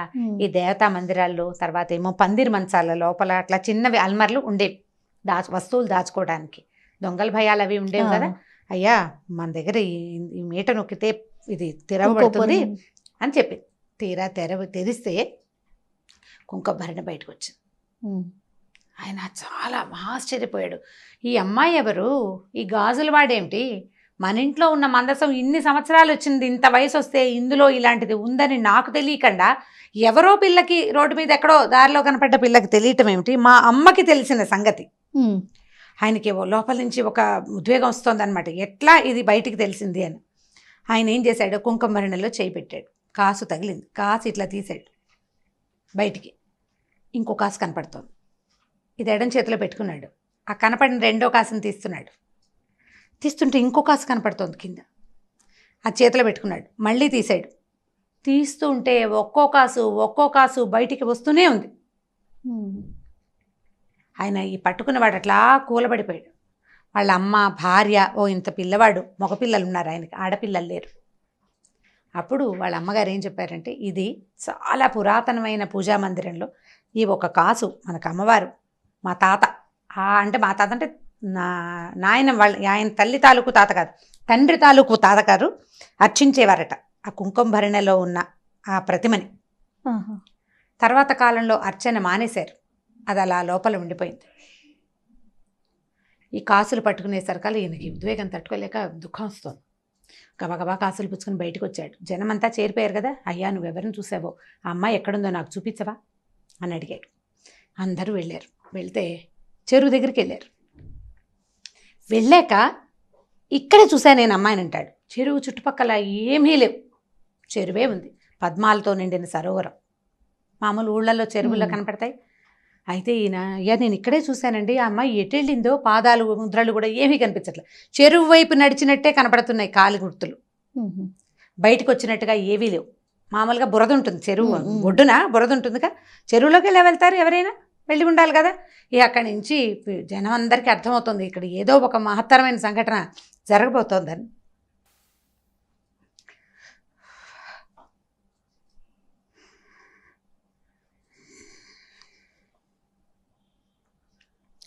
సరే దుర్గాదాసు పిలిచాడు. నేను ఒక అమ్మాయికి గాజులేసాను. జనం అంతా చెరువు దగ్గరికి చేరారు. ఊళ్ళో వాళ్ళంతా వస్తున్నారు, ఇక్కడ ఏదో జరగబోతోందని తెలుస్తోంది. అక్కడి నుంచి ఈ దుర్గాదాసు, అమ్మా నేను నీకు గాజులేసానని చెప్పినా కూడా నమ్మలేని పరిస్థితి కనపడుతోంది. వాళ్ళకి అమ్మాయిలే లేరని ఊరంతా సాక్ష్యం చెప్తున్నారు. నేను ఏ తల్లికైతే గాజులేసాను ఆమె ఇక్కడ కనపడితే కానీ ఇప్పుడు నమ్మరు. ఈ విషయం నేను ఎట్లా చెప్పానో కూడా నాకు తెలియటం లేదు అని చెప్పి ఈయన గట్టిగా ఎలుగెత్తి దుర్గా దుర్గా అని పిలిస్తే చెరువులోంచి 2 చేతులు వచ్చినాయి పైకి. రెండు చేతులకి ఎరుపు, పసుపు, ఆకుపచ్చ గాజులు ఫుల్గా ఉన్నాయట చేతుల నిండా. ఈ పైకి వచ్చిన చేతుల్ని ఆ ఊరంతా చూసింది. వాళ్ళు ఏమనుకున్నారంటే ఒక శక్తి ఒక బ్రాహ్మడి ఇంట్లో 100 సంవత్సరాల పైగా నిక్షిప్తం అయిపోయి లోపల ఉండిపోయిన శక్తి నన్ను పూజించే సమయం వచ్చింది అని బయటికి రావడానికి ఆమె చేసిన ప్రయత్నం ఏంటంటే ఒక గాజులు అతని పూర్వజన్మ పుణ్యం, అతను చేసుకున్న పుణ్యం అవుతున్నారు అంటే ఈ కథలో ఉన్న శక్తి అలాంటిదన్నమాట. అంటే భగవంతుడు తనని తను ప్రకటితం చేసుకోవాలంటే ఎలాగైనా చేయొచ్చు, శక్తి అది. ఇప్పుడు దేవుడు అంటే మగవాడే కాదు కదా, మగవాడికి మూలం తల్లి. ఆమె తనకి తాను బయటికి రావాలని గనక ప్రకృతి భావిస్తే ఈ రకంగా ఎవరికైనా ప్రత్యక్షం కావచ్చు. దానికి ఋషీశ్వరులు మునీశ్వరులు వాళ్ళే కావక్కర్లేదు, యజ్ఞయాగాదులు చేయని అవసరం లేదు. ఏమక్కర్లా. ఏ కుటుంబంలో అయితే ఆమె ఆనుచానంగా సంవత్సరాల తరబడి పూజలు అందుకుని తర్వాత కొంత గ్యాప్ తర్వాత మళ్ళీ వాళ్ళకి కనపడాలని అనుకుని దానికి ఈ గాజులతన్ని వ్యాజంగా చేసుకుంది. అతను ప్రత్యక్షంగా ఆమెను చూశాడు, పట్టుకుని గాజులు వేశాడు చేతికి. ఎందుకంటే ఆయన అందరి ప్రతి అమ్మాయిని ఆయన దుర్గగానే భావించేవాడు. అమ్మవారికే గాజులు వేస్తున్నంత భక్తి ప్రపత్తులతోటే గాజులు వేశాడు. ఒకవేళ డబ్బు ఇవ్వకపోతే పోనీ అనుకునేవాడట. ఎవరు ఇవ్వగలిగిన తల్లి దగ్గర తీసుకుని, ఏ పిల్లైనా ఆడబిడ్డకి చేతులకి గాజులు ఉండాలి కదా, ఎవరికైనా చేతికి గాజులు ఉండాలి. ముత్తైదు పిల్లకి గాజులు లేకపోతే ఎట్లా? ఇవ్వగలిగిన వాడు ఇస్తాడు. ఇవాళ ఇవ్వకపోతే వచ్చే సంవత్సరం ఏ ఒడిలో మినుములో పెసలో ఇస్తారని వేసేవాడట. అతని దగ్గరున్న ఆ లక్షణానికి మెచ్చి ఆమె స్వయంగా అతని దగ్గరకు వచ్చి గాజులు వేయించుకుని అక్కడికి వెళ్ళి తీసుకోమని. ఇప్పుడు ఎవరైతే పూజ చేయాలో వాళ్ళు ఆమెను చూడలేకపోయారు. చూడండి, చిత్రమైన సంగతి కదా. ఈ చెరువులోంచి చేతులు పైకి రావడం, ఆ చేతుల నిండా ఉన్న గాజులు ఉంగరాలు దగదగాయమానంగా ఉన్న ఆ చేతులు ఆ ఊరంతా చూసింది. స్పృహ తప్పి పడిపోయాడట దుర్గాదాసు. ఆ తర్వాత ఈ కథ అట్లా నడిచింది. మళ్ళీ వాళ్ళ ఇంట్లో మళ్ళా లలితా పూజ అందుకుంది. వాళ్ళకి ఐశ్వర్యం వచ్చింది. వాళ్ళు చాలా పేదవారు అయిపోయారు ఆ కుటుంబం వాళ్ళు. ఆ తర్వాత మళ్ళీ అక్కడ బాగా వాళ్ళకి అన్ని రకాల సంపదలు వృద్ధి పొందినాయి. అయితే ఇది ఎవరో ఒక కుటుంబం గురించి చెప్పించిన కథ కూడా అయ్యి ఉండాలి. నేను చదివాను కానీ ఆ రాసిన వారి మహానుభావులు వారి పేరేమిటో నేను నాకు జ్ఞాపకం పెట్టుకోలేకపోయాను. చిన్నతనము మొదటిది, ఆ రోజుకి ఆ ధ్యాస లేకపోవటం. ఏదో పత్రికలో వచ్చింది చదివాను. మళ్ళీ తలుచుకుంటూ ఉంటే నాకు అది చాలా ఉద్వేగభరితంగా అనిపించింది. ఇది నా జీవితంలో చదివిన అత్యద్భుతమైన అతి తక్కువ కొన్ని కథల్లో ఇదొక కథ. ఎవరికైనా ఈ రైటర్ తెలుసుంటే ఆ రైటర్ పేరు వారెవరో మహానుభావులు నాకు తెలియజేస్తే వాళ్ళకి బాగా రుణపడి ఉంటాను నేను. ఎందుకంటే ఎప్పటి నుంచో ఇప్పుడు నేను ఎంతమందికి చెప్పుంటానో, చెప్పిన ప్రతిసారి ఇదే ఉద్వేగం, ఇదే ఆనందం కలుగుతుంది జయ నాకు. ఎందుకంటే భగవంతుని మనం తెలుసుకోవటం ఒక రకం. మనం మామూలుగా చెప్తాం దేవుడు ప్రతి చోట ఉండలేక తల్లి రూపంలో జన్మించాడు, అందుకని ఆయన తల్లే దేవుడుగా మనకి ప్రతి విషయానికి వస్తుందని. కొంతకాలం మన అమ్మ మనకి దేవుడు, తర్వాత మనం దేవుళ్ళం అవుతాం మన పిల్లలకి. ప్రతి స్త్రీ కూడా దేవస్వరూపమే. అయితే ఈ దైవ స్వరూపాల్లో ఒక్కొక్కళ్ళు కొంచెం ఇబ్బంది పడి ఇందులో నుంచి తొలగిపోతున్నారు కూడా. పాపం వాళ్ళకి భగవంతుడు ఇచ్చింది అది అందులో నుంచి తొలగిపోమని. కానీ ఎవరైనా సరే ఇలా ఉండవలసిందే. ఇలాంటి దాన్ని మనకి కలిగించింది ఒక శక్తి ఏదో ఉంది కదా. ఆ శక్తిని గురించి మనం ఇట్లాంటి కథలు తెలుసుకుంటే మనం ఈ దేవుడు లేడు, ఇలాంటిది ఏదీ లేదు, ఇలాంటి భావన నుంచి బయటపడిపోతామని అనిపిస్తుంది. కానీ మామ్ స్టార్ట్ చేసిన డే 1 నుంచి మన ఇద్దరం ఎన్నో వీడియోస్ చేసాం రామ్ గారు. ఫస్ట్ టైం నేను మిమ్మల్ని చూశాను. ఒక స్టోరీ మధ్యలో మీరు ఆగిపోయి మళ్ళీ రీస్టార్ట్ చేయటం అనేది ఇది బహుశా ఫస్ట్ వీడియో అనుకుంటాను. ఈ కథలో ఉంది కదా జయ, ఈ కంటెంట్లోనే అలాంటిది ఉంది. ఎంత చిన్న మామూలు వాడికి, మామూలు మనిషికి, మామూలు వ్యాపారస్తుడికి దేవి సాక్షాత్కారం జరగటం అనేది చాలా అత్యద్భుతమైన సంగతి. ఇలాంటివి ఇంకొక 2 కథలనైతే నాకు చాలా ఇష్టమైన కథలు. ఈ కథ నాకు చాలా ఎంత హాట్ ఫేవరెట్ అంటే, దీనంత ఇష్టమైన కథ నిద్రలో కూడా నేను తలుచుకునే కథ ఇంకొకటి లేదు. చాలా అత్యద్భుతమైన కథగా తోస్తుంది. ఎవరో మహానుభావులు. అయితే నేను ఒక అమ్మాయికి ఈ కథ చెప్తే తను నెట్లో ఇంగ్లీష్లో ఈ కథ చదివాను, బ్యాంగిల్ సెల్లర్ అని ఈ కథ చదివానని చెప్పింది తను నాకు. కానీ తన కూడా ఆథర్ ఎవరో తెలియదు. ఓకే, అంటే ఈ ఎక్సైట్మెంట్ తనకి కలగల కథ చదివితే. నేను చెప్పినప్పుడు వచ్చింది ఆ అమ్మాయికి, ఆ ఇంగ్లీష్లో కథ చదివితే ఇది ఇలాంటిది అమ్మవారి చేతిలో వచ్చినాయని రాశాడు, గాడెస్ కనపడిందని రాశాడు అని చెప్పింది అనమాట. బట్ నేను ఇంటర్నెట్లో సెర్చ్ చేశాను కానీ నేనేం సాధించలేకపోయాను ఆ కథను. అంటే సరిగ్గా మనం అడగాలి కదా ఈ స్టోరీ అని, రైటర్ పేరు ఏదైనా స్టోరీ పేరు చెప్పాలి. నేను 2 చెప్పలేకపోయాను, దాంతో నేను తెలుసుకోలేకపోయాను. ఈ కథ తెలుసుకోండి అమ్మా, పిల్లలకి వీలైతే కథ చెప్పగలిగితే దీన్ని బ్రీఫ్ చేసుకుని చెప్పండి మొదటిది. తర్వాత ఎవరికైనా ఈ రైటర్ పేరు కనుక తెలిస్తే, అంటే ఇది డీటెయిలింగ్ మారిపోయింది, నా భక్తి కూడా తోడైంది కదా, నాకు కూడా అమ్మవారి మీద ఉన్న భక్తి దీనికి తోడైంది. అందుకని కథలో కొంత డీటెయిల్స్ మారిన, ఫ్రేమ్ మాత్రం ఇదే కథ. రైట్. అమ్మవార్లకి సంబంధించిన కథలు గతంలో మనం కొన్ని మాట్లాడుకున్నాము. ఈ మధ్య ఎక్కువగా మనం చేయలేదు కదా, అందులో మనం సిరీస్లోకి వెళ్ళాం కదా. సో ఏదైనా ఒక అమ్మవారి కథ చెప్పుకుందామండి. దేవి భాగవతం నుంచి ఒక కథ చెప్తాం. మామూలుగా మనం ఎట్లా చెప్పుకుంటాం, పూజ ఒక విధానం ప్రకారం చేయాలి. ఆ విధి విధానాలని పాటిస్తేనే అమ్మవారి అనుగ్రహం లేదా అయ్యవారి అనుగ్రహం కలుగుతుంది. ఏ విధానము తెలియని వాడిని కూడా అమ్మవారు అనుగ్రహిస్తుంది అని చెప్పే కథల్లో ఈ భాగవతంలో మనకి చాలా కథలు కనిపిస్తాయి. నా ఫేవరెట్ కథ ఇది సుదర్శనుడి కథ. ఈ సుదర్శనుడు అంటే ఒక రాజుగారి అబ్బాయి.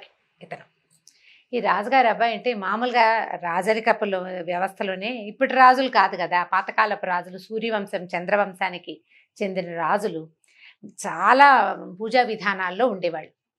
అంటే వీళ్ళ తప్పనిసరిగా సంధ్యావందనం చేయాలి, రాజు తప్పకుండా నిత్యాగ్నిహోత్రిగా ఉండాలి, ఎక్కడికి వెళ్ళినా తప్పకుండా సంధ్యావందనం విధి చేసి తీరాలి. ఇది కృతయుగం నాటి కథే, ఎప్పటిదో చాలా పాత కథ అనుకుందాం. అయితే అంత పాత కథ అయినా కూడా అప్పుడు కూడా ఏ విధానము తెలియని వాళ్ళని అమ్మవారు అనుగ్రహిస్తుంది, భగవద్ అనుగ్రహం వాడికి దొరుకుతుంది అని చెప్పడం కోసమే ఈ కథ చెప్పబడింది అనమాట. అయోధ్య నగరానికి ధృతసంధి అనే ఒక రాజుగారు ఉండేవారు. ఈ అయోధ్య నగరపు రాజులకి అప్పుడు వివాహాలు, రాజులకు 2 పెళ్ళిళ్ళు 3 పెళ్ళిళ్ళు అవ్వడం చాలా సహజమైన సంగతి, పెద్ద విచిత్రం ఏం కాదు. ఈయనకి 2 భార్యలు ఉండేవారు. 2 భార్యలకి చెరుకో కుమారుడు ఉన్నారు, చిన్నపిల్లలు. అయితే పిల్లలు చిన్నవాళ్లుగా ఉండంగానే ఆయన మరణించారు. వేటకెళ్ళి ఒక సింహం బారిన పడి రాజుగారు అయోధ్య నగరాధిపతి మరణించారు. మరణిస్తే ఇప్పుడు ఈ 2 రాణులకి చెరుకో అబ్బాయి ఉన్నారు కదా, వాళ్ళిద్దరికీ వయసు ఎక్కువ వ్యత్యాసం లేదు. కానీ సాధారణంగా లోకసహజంగా పెద్దరాణి కుమారుడే రాజు అవటం సహజమైన సంగతి. పెద్దరాణి కుమారుడు జ్యేష్ఠుడు. పెద్దరాణి గారి పట్టపురాణి అయిన మనోరమాదేవికి ఓ కొడుకు సుదర్శనుడు, అతని పేరు. 4-5 సంవత్సరాల చిన్నపిల్లాడు, మెతకవాడు పిల్లాడు, మందకొడిగా ఉండేవాడు. బాగా మాటలు రాల. మనం ఇప్పుడు కూడా అట్లా పిల్లలు కనిపిస్తారు, 4 ఏళ్ళు వచ్చినా మాటలు రావు, ఎప్పటికో వస్తాయి. అయితే 2వ రాణి గారికి లీలావతీదేవికి కొడుకున్నాడు. వాడు మంచి చురుకైన పిల్లవాడు.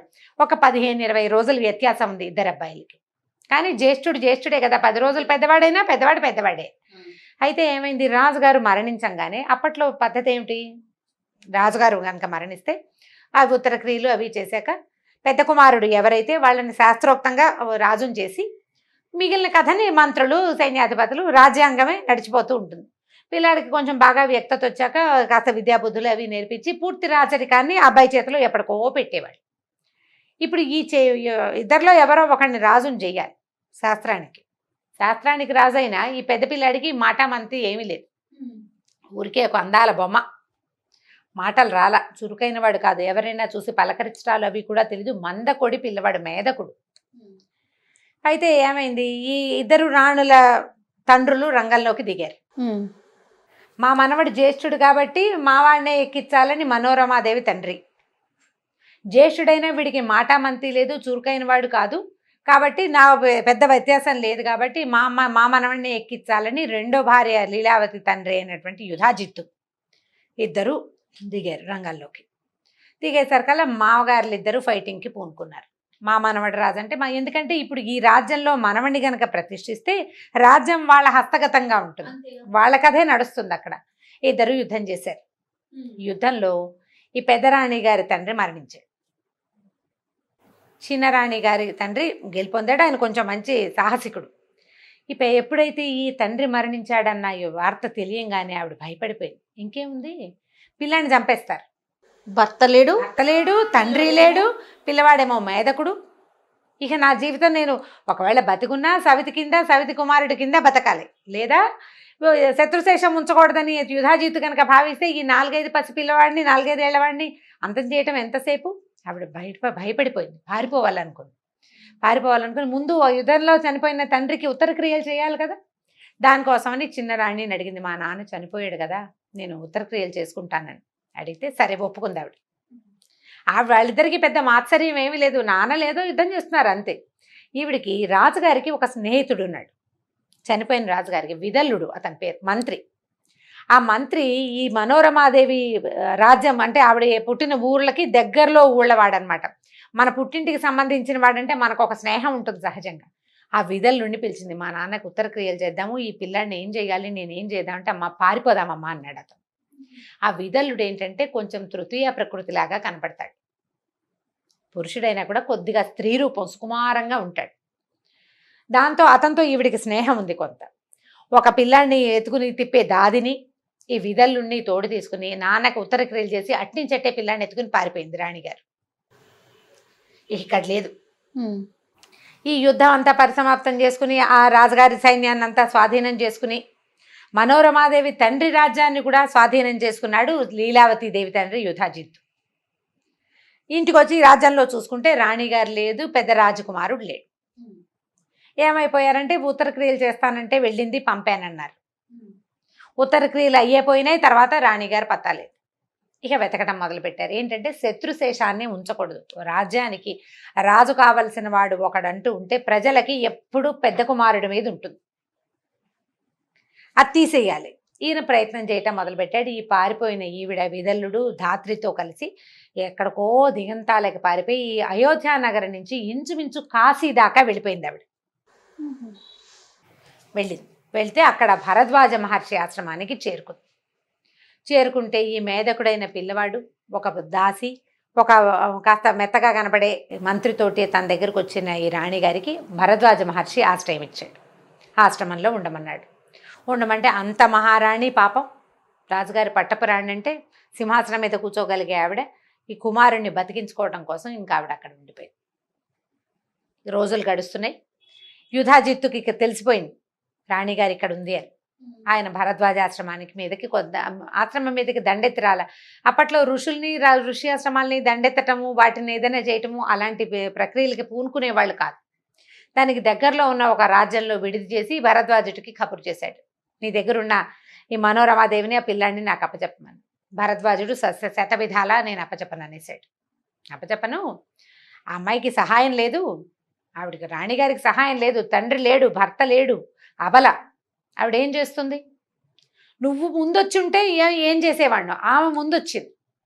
పైగా పిల్లవాడు మేధకుడు, ఋషాశ్రమంలో పెరుగుతాడు, మెల్లిగా ఋషి అయిపోతాడు, నీకేం అడ్డం రాడు. కాబట్టి నువ్వు ఈ ప్రక్రియ మానుకోమని ఆయన భరద్వాజుడు యుధాజిత్తుని వెనక్కి పంపించేశాడు. కానీ వాళ్ళ దృష్టి మాత్రం ఇక్కడ ఉంది. ఈ పిల్లాడు ఏదో ఆశ్రమంలో అందరితో పాటు తిరుగుతూ ఆడుకుంటూ ఉండేవాడు. కొంచెం 5-6 సంవత్సరాలు వచ్చినాయి. ఒకరోజు ఏమైందంటే ఈ ఆశ్రమంలో పిల్లలందరూ ఆడుకుంటున్నప్పుడు సంస్కృతంలో మాట్లాడుకుంటారు. ఈ మాట్లాడేటప్పుడు ఈ తృతీయ ప్రకృతిలాగా కనపడతాడని చెప్పాను కదా విదల్లుడు మంత్రి. క్లీబా అంటే నపుంసకుడు, తృతీయ ప్రకృతి అని అర్థం. ఒక 14-15 సంవత్సరాల పిల్లాడు అటు వెళ్తూ ఈ విదల్లుడిని చూసి క్లీబ్ అన్నాడు. ఎక్కిరింతగా, పిల్లలకి అలాంటి లక్షణం ఉంటుంది చూడు. ఆ ఎక్కిరింతగా అన్న ఆ క్లీబ్ పదము ఈ పిల్లాడికి మన సుదర్శనుడికి క్లీమ్ లాగా వినపడింది. తమాషా సౌండ్ క్లీమ్ అనేసరికల్లా ఎలా ఉంటుంది, కీచుమన్న ఒక శబ్దం వస్తుంది. అది తలుచుకోవటం మొదలుపెట్టాడు అబ్బాయి. పిల్లలకి అట్లా ఉంటుంది కదా, ఏదైనా ఒక పదాన్ని పడితే వదిలిపెట్టరు. ఓ చిన్న చిన్న శబ్దాలు కూడా అంటాం, ఎంతసేపు చిచ్చి అంటుంటారు. నాలుగుతో ఊళ్ళ వేయటం, మనం వద్దని చెప్పినా మానరు. ఒకసారి వచ్చిందా ఇక మన భూ అంటుంటారు, మానరు. ఇంకా ఈ పిల్లాడు ఆ క్లీమ్ అని పట్టుకున్నాడు. పైకి అనేవాడు కాదు, ఎంతసేపు క్లీమ్ క్లీమ్ క్లీమ్ అని తలుచుకుంటుండేవాడు. మనం 4-5 సార్లు క్లీమ్ క్లీమ్ అని చూడండి, ఎవరికి వాళ్ళు అనుకోండి. ఈ కథ వినేవాళ్ళు 2-3 సార్లు అనగానే ముక్కు ఈ ప్రాంతము ఏదో ఒక వైబ్రేషన్కి గురవుతున్నట్టు తెలుసు. నేను 3 సార్లు అంటేనే నాకు తెలిసింది. క్లీమ్ అనేది కామరాజ బీజం, అమ్మవారి బీజాక్షరం. రటనగా అనయ సరికల్లా అందులో నుంచి ఒక పాజిటివ్ ఎనర్జీ వైబ్రేషన్స్ వచ్చేస్తాయి బయటికి. చిన్న పిల్లాడు ఇక అదే పైగా అన్న కొందికి ఒక ఉద్విగ్నత, ఒక ఉద్రేకం వస్తుంటుంది లోపల. అనుకుని చూడండి, మనం ఓంకారం చేస్తామా, పదే పదే ఓంకారం చేస్తే మెదడు తెరుచుకుపోతున్నట్టుగా అనిపిస్తుంది మనకి. ఓంకారం చేసే ప్రణవాక్షరం చేసే అలవాటు ఉన్న వాళ్ళు అసలు మానరు. ఎందుకంటే ఈ ప్రణవోపాసన ఎంత ఉత్సాహాన్ని, ఎంతో ప్రశాంతతని ఇస్తుంది. మనం స్తోత్రాలు శ్లోకాలు చదువుకుంటామా, చదువుకుంటుంటే మనకు ఒక ప్రశాంతత వస్తుంటుందా? అలవాటైతే మానలేకపోతాం. ఈ బీజాక్షరాల ప్రభావం అలాంటిది. ఈ పిల్లాడు ఆ క్లీం బీజాన్ని పట్టుకున్నాడు. ఇక అదే అదే అదే అదే అనగా అనగా అనగా అనగా వాడి మేధకుడుగా ఉండే వాడి బుద్ధి వికసించడం మొదలుపెట్టింది. వాడి లోపల చిక్కుముడులుగా ఉన్నటువంటి శక్తి ప్రసారం అన్ని పక్కలకి బ్రెయిన్లోకి ప్రసరించడం మొదలుపెట్టింది. మాటలు సరిగ్గా రాని పిల్లలకి ఇలాంటిది ఏదైనా ఒక బీజాక్షరాన్ని కనుక నేర్పిస్తే వస్తాయని దేవి భాగవతంలో చెప్పబడింది. ఈ చెప్పుకోగా ఈ పిల్లాడు క్రమంగా ఎలాంటి బుద్ధి కుదిరిక వచ్చిందంటే చూస్తే అది నేర్చేసుకుంటాడు. వీడు మేధకుడు అన్న ధ్యాస పోయింది. ఆశ్రమంలో ఉన్నాడు కదా, భరద్వాజాశ్రమంలో. ఆ వయసు రాజకుమారులకి ఎలాంటి విద్యలు నేర్పాలో అవన్నీ నేర్పబడ్డాయి అతనికి. సాధారణంగా అక్కడ ఒక పిల్లాడు ఉన్నాడు, అందరూ చదువుకుంటారు, వాడు కూడా వాళ్ళతో పాటు వేదం చదువుకుంటాడు. రాజకుమారుడు క్షత్రియోచితమైన ఉంటే బాణం వేయటాలు అవి ఇవి నేర్పించారు. యుద్ధం చేయటం కోసం కాదు, సాదాగా జరిగింది. ఈ నేర్చుకుంటున్న విద్యకి ఈ బీజాక్షరపు తాలూకు ప్రతిభ తోడైపోయింది. దాని ప్రభావం తోడయి వీడికి విపరీతమైన బుద్ధి వికాసం కలిగింది ఆ అబ్బాయికి. ఒకనాడు అతనికి గరుడారూఢుడుగా ఉన్నటువంటి అంటే గరుత్మంతుణ్ణి అధిరోహించిన వైష్ణవి శక్తి అతని కళ్ళ ముందు ప్రత్యక్షమైపోయింది. అమ్మవారు క్లీం బీజం వైష్ణవ శక్తి బీజం అన్నమాట. కామరాజ బీజం అంటారు, కోరిన కోర్కెలు తీర్చే బీజాక్షరం. ఇప్పుడు కూడా మనకి అలాంటిది లభిస్తుందా అంటే భాగవతంలో చెప్పబడింది. ఇప్పుడు పిల్లవాడి గురించి చెప్పుకుంటున్నాం మనం. అతనికి ఏమీ తెలియదు, అమాయకుడు. ఇది బీజాక్షరం అని, దీన్ని ఇలా చెయ్యాలని, గురుముఖత తీసుకోవాలని ఏమీ తెలీదు. ఒక అమాయకపు బుద్ధికి దొరికిన ఆ అక్షరాన్ని అతను రటనగా చేయటం వల్ల భగవంతుడు అతనికి ఆ బుద్ధి వికాసాన్ని కలగజేశాడు. నేను కూడా క్లీన్ చేస్తాను అంటే మనకు అట్లా రాకపోవచ్చు, ఎందుకంటే ఇది విధానం కాదన్న మనకు తెలుసు. గురుముఖత తీసుకోవాలి, దీనికి నిష్ఠా నియమం కావాలి, విధి విధానానికి అవగాహన ఉన్నవాడికి అవగాహన ప్రకారం మొత్తం చేస్తేనే నీకు ఆ బుద్ధి వికాసం కలుగుతుంది. ఏ అవగాహన లేదు, కేవలం బీజాక్షరమే దొరికింది. ఆ బీజం వల్ల అతనికి అట్లాంటి బుద్ధి వికాసం కలిగింది. అమ్మవారి శక్తి అతనికి కనిపించేసింది. కనిపించేసరికి ఇంకా పవర్ శక్తులు పెరిగిపోయాయి అబ్బాయిలో. ఒక ధనుస్సు, కొన్ని తూణీరాలు, కొన్ని బాణాలు దొరికినాయి నది ఒడ్డున. ఆవిడ వదిలిపెట్టింది అతని కోసం.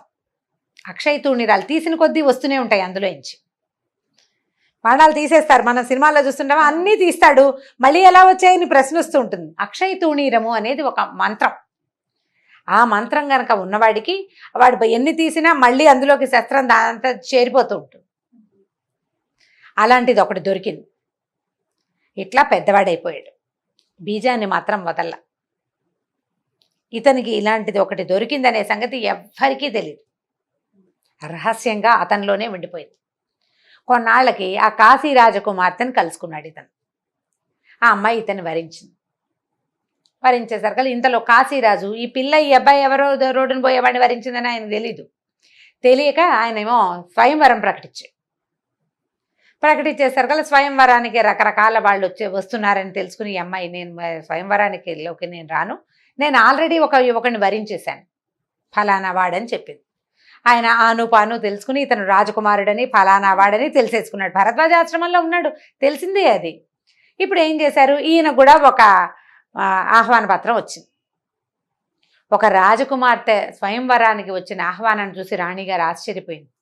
ఇదేమిటి, మనకు రాజ్యం లేదు ఏమీ లేదు, అయినా ఎలా వచ్చింది, పిలిచినప్పుడు వెళ్ళాలి. అందుకని కొడుకునికి తీసుకుని ఆవిడ కూడా వెళ్ళింది. వెళ్ళేసరికల్లా ఈ అమ్మాయి, నేను స్వయంవరంలోకి నలుగురు ముందుకి నేను రానంది రాజకుమార్తె. నేను వరించేశాను, వివాహితని నేను నా భర్త మెడలో దండేయటం ఒకటే మిగిలింది. వాళ్ళందరికీ నేను ఎందుకు కనిపిస్తాను, పతివ్రత లక్షణం కాదు, నేను చచ్చిన స్వయంవరంలోకి రాననేసి. ఇంక ఇప్పుడు కాశీరాజు గారికి ఏం చేయాలో తెలియలే. నువ్వు అడిగిన పెళ్లి కొడుకుని పిలిపించా కదా, అందరిలో వెళ్ళి నువ్వే దండేయమంటాడు. నేను అందరికీ ఎందుకు కనపడాలి, నేను కనపడను, నేను ఆల్రెడీ భర్తను వరించుకున్నానంటుంది అమ్మాయి. అమ్మాయిది పాయింటే. 10 మందిలో ఎవరో ఒకరిని సెలెక్ట్ చేసుకోవటం అంటే పోనీ అదొక రకం, నేను ఆల్రెడీ సెలెక్ట్ చేసుకున్నాక నేను ఎందుకు కనిపించాలి, నేను కనపడ్డాను అనేసరికల్లా ఈయన ఏం చేస్తాడు, ఇప్పుడు వచ్చిన వాళ్ళందరికీ చెప్పాడు, మా అమ్మాయి ఒక అతన్ని వరించింది కాబట్టి స్వయంవరానికి వచ్చిన వాళ్ళంతా నన్ను క్షమించండి, మీరంతా వెళ్ళిపోండి అనేసరికల్లా వాళ్ళు కొట్టాడేశారు అందరు. నువ్వు మమ్మల్ని ఎందుకు పిలిచావు, ఇంతకీ అమ్మాయి వరించిన వాడెవడు, అయోధ్య రాజకుమారుడు సుదర్శనుడు అని తెలియంగానే అది అయోధ్యకి ఆల్రెడీ రాజుగా ఉన్న శత్రుజిత్తు, అతని తాతగారైన యుధాజిత్తు ఇద్దరు వచ్చారు స్వయంవరానికి.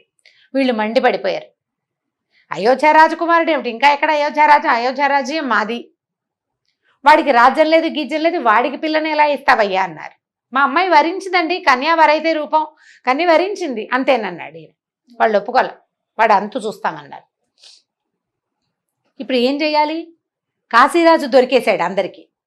ఇప్పుడు సరే ఈ డిస్కషన్ అంతా అయ్యాక అమ్మాయి ఏమందంటే, అట్లా కాదు నాన్న, మాకు రహస్యంగా పెళ్లి చేసేసి మమ్మల్ని పంపించేసి, ఏదైతే అదవుతుంది. నాకు కలలో అమ్మవారు కనపడింది, గంగానది తీరంలో కనపడే సుదర్శనుడు నీ భర్త, నేను నిర్ణయించానని చెప్పింది. అమ్మవారు నిర్ణయించిన పెళ్లిని కాదంటానికి నువ్వెవరు, వాళ్ళెవరు? నేను వరించిన దాన్నే నువ్వు కాదంటానికి నీకు హక్కు లేదు, వాళ్ళకి లేదు. అమ్మవారు నిర్ణయించింది కాదంటానికి ఎవరికైనా హక్కు ఉందా లోకంలో? ఆవిడే చూసుకుంటుంది. నాకు భర్త ఇతను అని చెప్పింది. నేను అతనితోటి కలిసి జీవిస్తాను కాబట్టే అమ్మ చెప్పింది.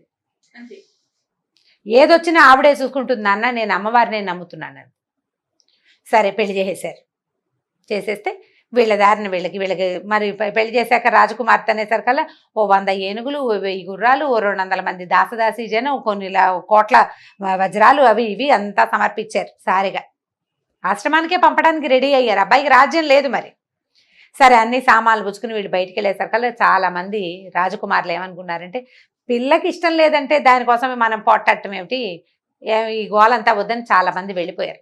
కానీ యుధాజిత్తు శత్రుజిత్తు మాత్రం ఇక్కడే ఉన్నారు.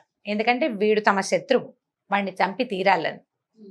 వాళ్ళు కొంతమందిని ఆకట్టుకున్నారు. వాళ్ళకి క్లోజ్ ఫ్రెండ్స్ ఉంటారు కదా, గుంపు, ఆ ఉన్నవాళ్ళని ఉంచుకున్నారు. వాళ్ళు యుద్ధానికి పూనుకున్నారు. యుద్ధానికి పూనుకుంటే ఈ రథం ఎక్కి కనపడుతున్న కుర్రాడుని వీళ్ళు సామాన్యంగా మేధకుడుగా, బుద్ధి లేనివాడు అంటే మనసు వికసించని వాడిగా భావించిన వాడు తేరిట్లా చూడ్డానికి కూడా వీళ్ళేనంత వెలిగిపోతున్నాడు. వాడి లోపల ఉన్న శక్తి ఎంత ప్రచండమైన శక్తి ఉంది లోపల, అది కనపడుతుంది కదా. ఈ కనపడుతోంది, బాణం తీసి వేస్తుంటే వాడు ఏం తీస్తున్నాడో ఏం వేస్తున్నాడో తెలియటలేదు, పడిపోతున్నాయి శర పరంపర. మిగిలిన వాళ్ళంతా బాబు వీళ్ళ కోసం పెట్టుకోకూడదు మనం మొత్తం అంతా వెళ్ళిపోయారు. వీళ్ళిద్దరూ మాత్రం మిగిలారు. ఎప్పుడైతే వీళ్ళు ప్రత్యక్ష యుద్ధానికి పూనుకున్నారో అమ్మవారు వచ్చి ఆకాశ మార్గంలో నిలబడి చూస్తోందట పైనుంచి. దేవతలందరూ పైనుంచి చూస్తున్నారు. పరాశక్తి తన అనుగ్రహాన్ని ఒకడి మీద ప్రసరింపజేస్తే వాడిని వాడిని ఎలా ఈవిడ హ్యాండిల్ చేస్తుందో చూడాలనుకుంటున్నారు. అమ్మవారి అనుగ్రహం ఎట్లా ఉంటుంది అని ఆవిడ పైన నిలబడి చూస్తోంది. దేవతలంతా చూస్తున్నారు. యుద్ధం జరుగుతోంది. సడన్గా అమ్మవారి వైపు నుంచే 2 బాణాలు వచ్చి ఈ యుధాజిత్తుకి శత్రుజిత్తుకి తగిలినాయి. ఇతను యుద్ధం ఆపుతున్నాడు కానీ వాళ్ళని చంపే ఉద్దేశంలో లేడు. ఎందుకంటే అతను కోరుకోలేదు వీళ్ళని చంపైనా ఈ అమ్మాయిని తీసుకోవాలనుకోవటల్లా. చంపడం అసలు అతని ఉద్దేశం కానే కాదు, కేవలం యుద్ధం చేస్తున్నాడు అంతే. దాంతో వాళ్ళిద్దరూ పడిపోయారు. పడిపోగానే ఈ కాశీరాజు ఆ వచ్చిన సైనికులు అందరూ ఈ ఆకాశ మార్గంలో కనపడుతున్న అమ్మవారిని చూసేశారు. అందరూ ప్రత్యక్ష నేత్రంతో చూశారు. ఇక అసలు జయధ్వానాలు మిన్ను ముట్టిపోయినాయి. ఒక కుర్రాడు తల్లి తప్పిస్తే రెండో సహాయం లేకుండా ఇలా ఆశ్రమంలో తలదాచుకున్నవాడు ఇట్లాంటి శక్తిని ఇంతమందికి చూపించగలిగేంత మంత్రజపం చేశాడంటే అది సామాన్యమైన విషయం కాదు కదా. అందరూ వేనేళ్ళు పొగిడారట. పైనుంచి దేవదుందుబులు మోగినాయి, పుష్పవృష్టి కురిసింది అతని మీద. అప్పుడు ఈ కాశీరాజు అపారాగా కనపడిన పరాంబికకి దండం పెట్టాడమ్మా, ఇక్కడ వచ్చి నువ్వు చేసిన యుద్ధాన్ని ప్రత్యక్షంగా చూసాను, నీ నుంచి వచ్చిన బాణాలే వీళ్ళని సంహరించాయి, ఇదంతా నీ వల్లే జరిగింది, కాశీరాజ్యంలో సుస్థిరంగా ఉండిపో, నా దగ్గర నుంచి నన్ను వదిలిపెట్టి వెళ్ళొద్దమ్మా అని అడిగట్టాను. అడిగితే ఆవిడ కాశీరాజ్యంలో తను ఉండడానికి ఒప్పుకుంది. అమ్మవారు ఆనాడు చేసిన యుద్ధానికి ప్రతీకగానే అంబికా ఆలయం ఒకటి కాశీలో ఏర్పడిందట. ఇప్పుడు అయోధ్య నగరానికి రాజైన శత్రుంజయుడు మరణించాడు. తాత సపోర్టు పోయింది. ఇప్పుడు ఆ 2 నగరాలు ఎవరివి? గెలిచిన వాడిది. సుదర్శనుడు తన తల్లిని భార్యని తీసుకుని అయోధ్య నగరానికి బయలుదేరి అంబికని తనతోటి రమ్మని అడిగాడు. అయోధ్యలో కూడా నీ పీఠాన్ని ఏర్పరచు, నువ్వు నాతో పాటు ఉండమని. అప్పుడు ఇక్కడ అంబికా పీఠం ఏర్పడ్డాక ఇతనితో పాటు అమ్మవారు అయోధ్య నగరానికి కూడా వెళ్ళి అక్కడ కూడా అమ్మవారి పీఠం ఏర్పడింది. ఈ అయోధ్య కాశీ ఇవి 2 కూడా అమ్మవారి తాలూకు ప్రత్యక్ష నిదర్శనాలు. ఆమె అక్కడ నివసించింది అని చెప్పడానికి దేవి భాగవతమే సాక్ష్యం. ఇక్కడ అంబికాదేవిగా కదండి, అంబికే. కాశీలోనూ అంబికాదేవి, అయోధ్యలోనూ అంబికే.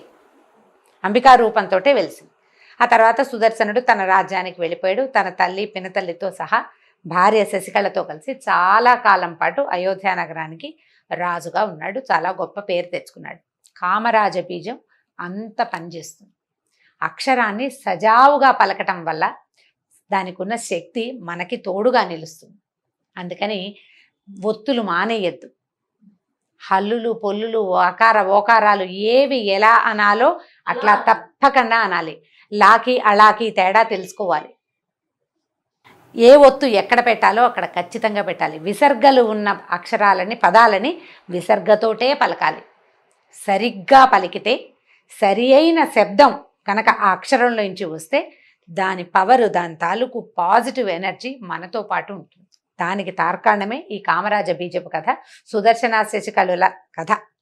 ఈ సుదర్శనుడి కథ దేవి భాగవతంలోనే చెప్పబడింది. చక్కటి కథ, దసరా రోజుల్లో తలుచుకోవాల్సిందన్నమాట. అద్భుతం. చాలా చాలా చాలా అండి, చాలా బాగుంది కథ కూడాను. మీరు చెప్పినట్లుగా ఒత్తులు పొల్లులు ఎక్కడ పెట్టాలో అక్కడ పెట్టి పలకాలి.